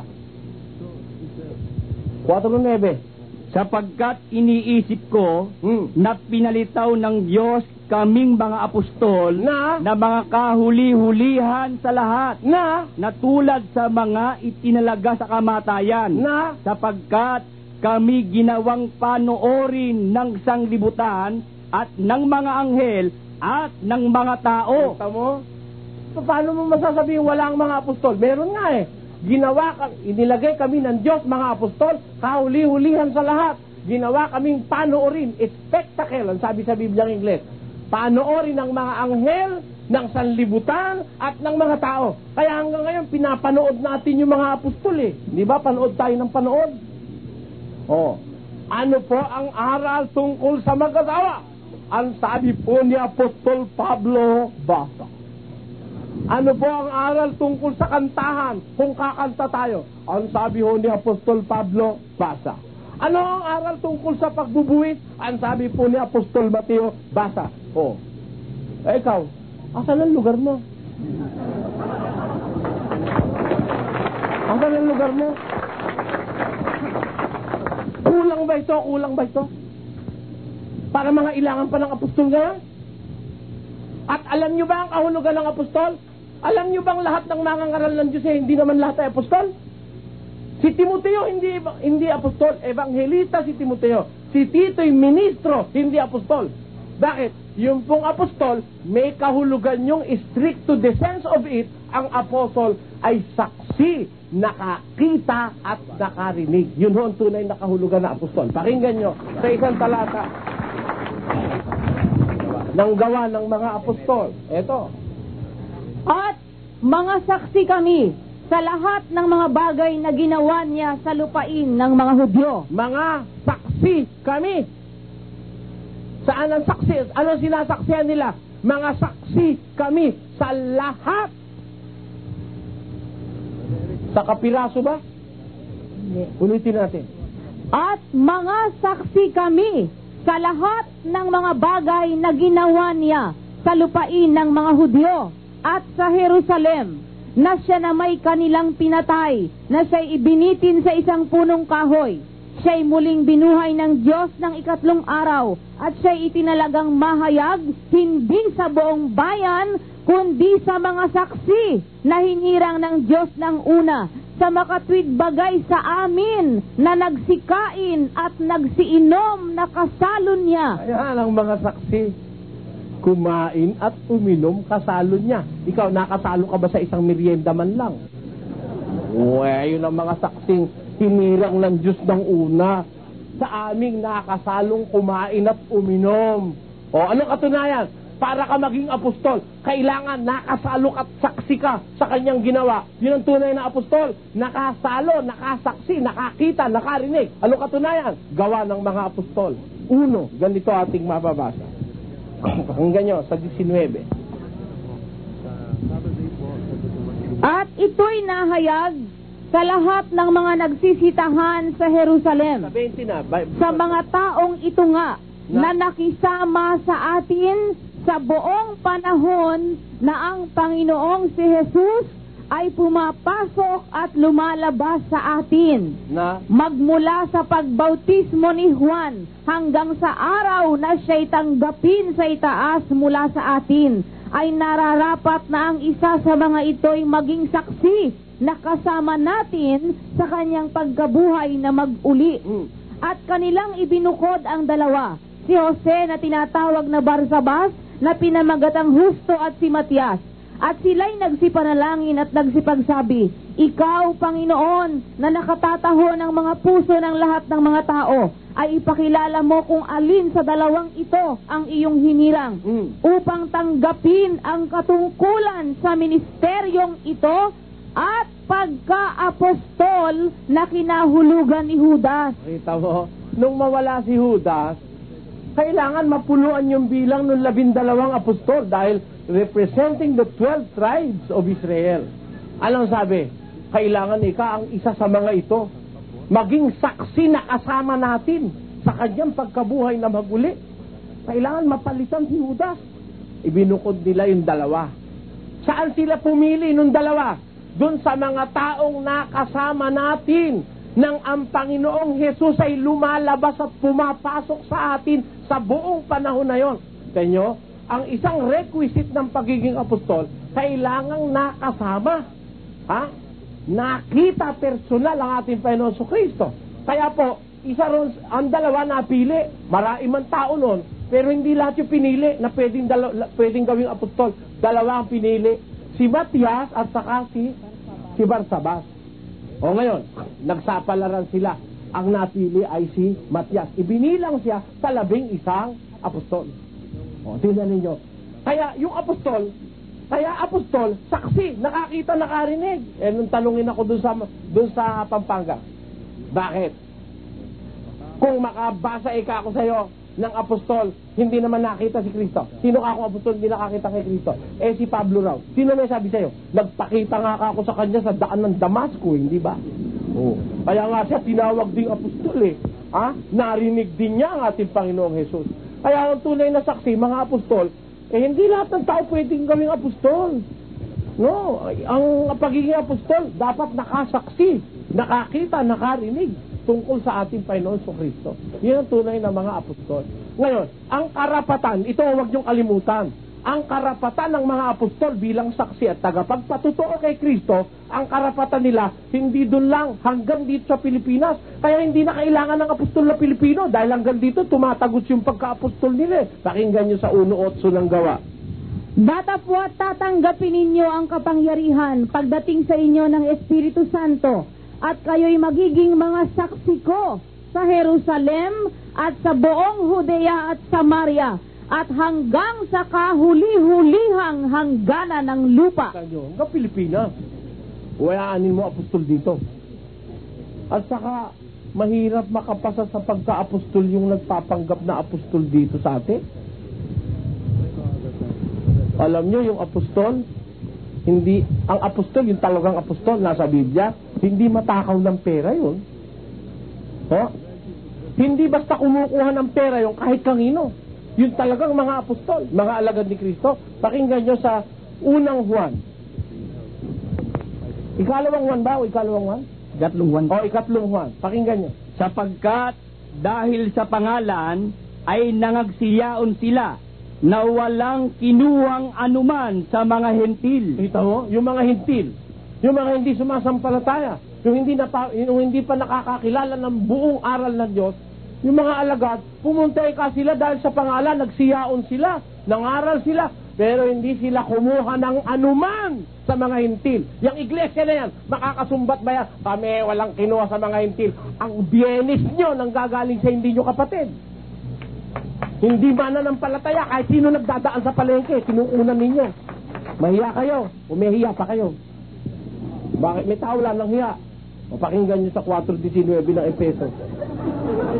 Na sa kadiliman ng kanilang pag-iisip ay nangahiwalay sa buhay ng Diyos dahil sa kahangalang nasa kanila, dahil sa pagmatigas ng kanilang puso, na sila sa di pagkaramdam ng kahihiyan ay napahikayat sa kalibugan upang kalakalin ang lahat ng karumihan ng buong kasakiman. O, sakim! Lahat ng pera, inaabangan mo.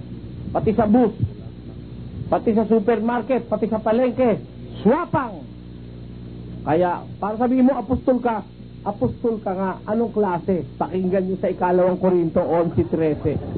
Basa.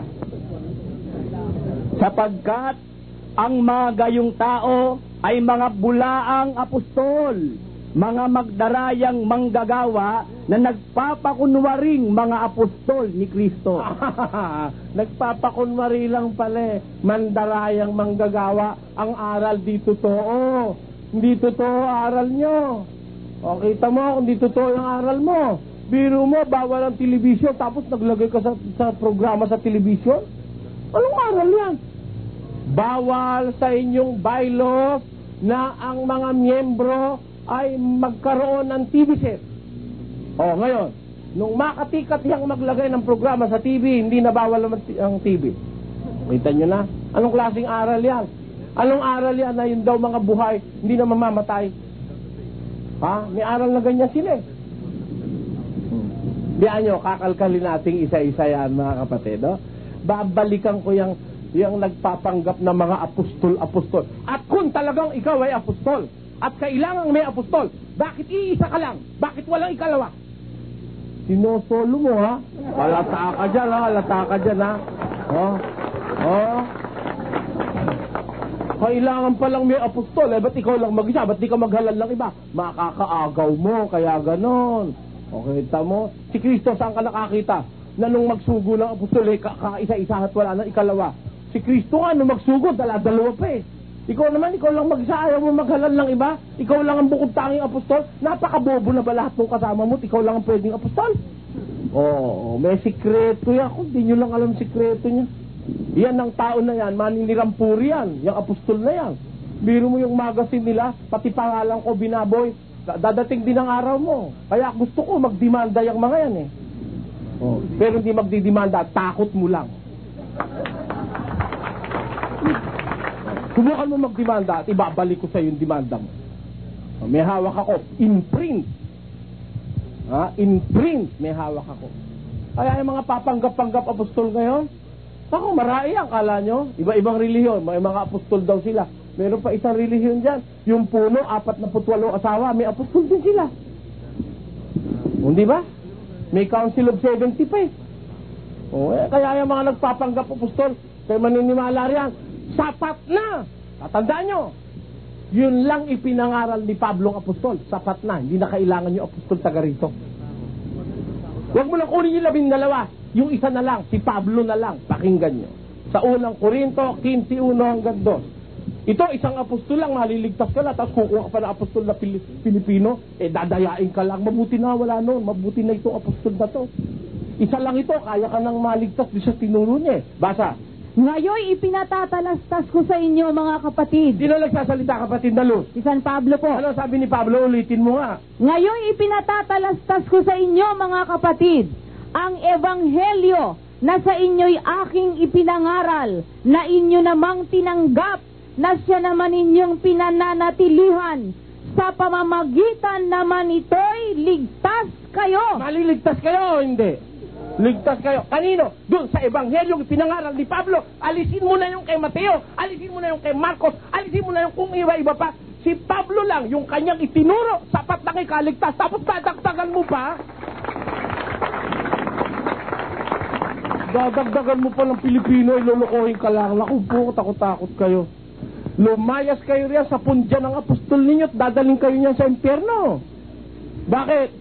Mangalong tayo sa mga apostol na tunay na apostol na nasa Biblia, gaya ng apostol na si Pablo, na siyang apostol sa mga hintil. Tignan mo ha, ang jurisdiction ni Pablo, apostle to the Gentiles. Dos ng Galacia, pakinggan niyo. Basa.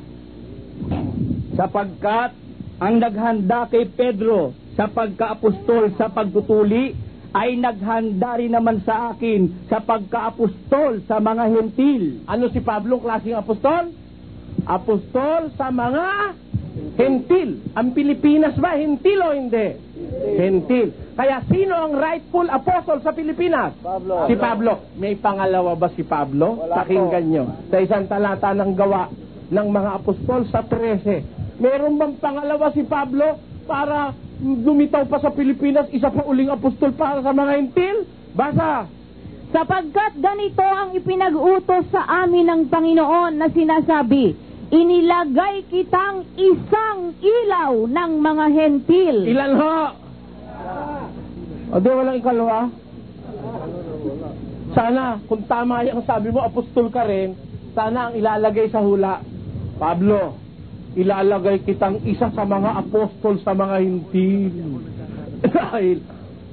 Dahil Pablo, pagkatapos mo, may lilitaw pang isang apostol uli, taga Romblon. Ayun sana ang hula ng Diyos, ano?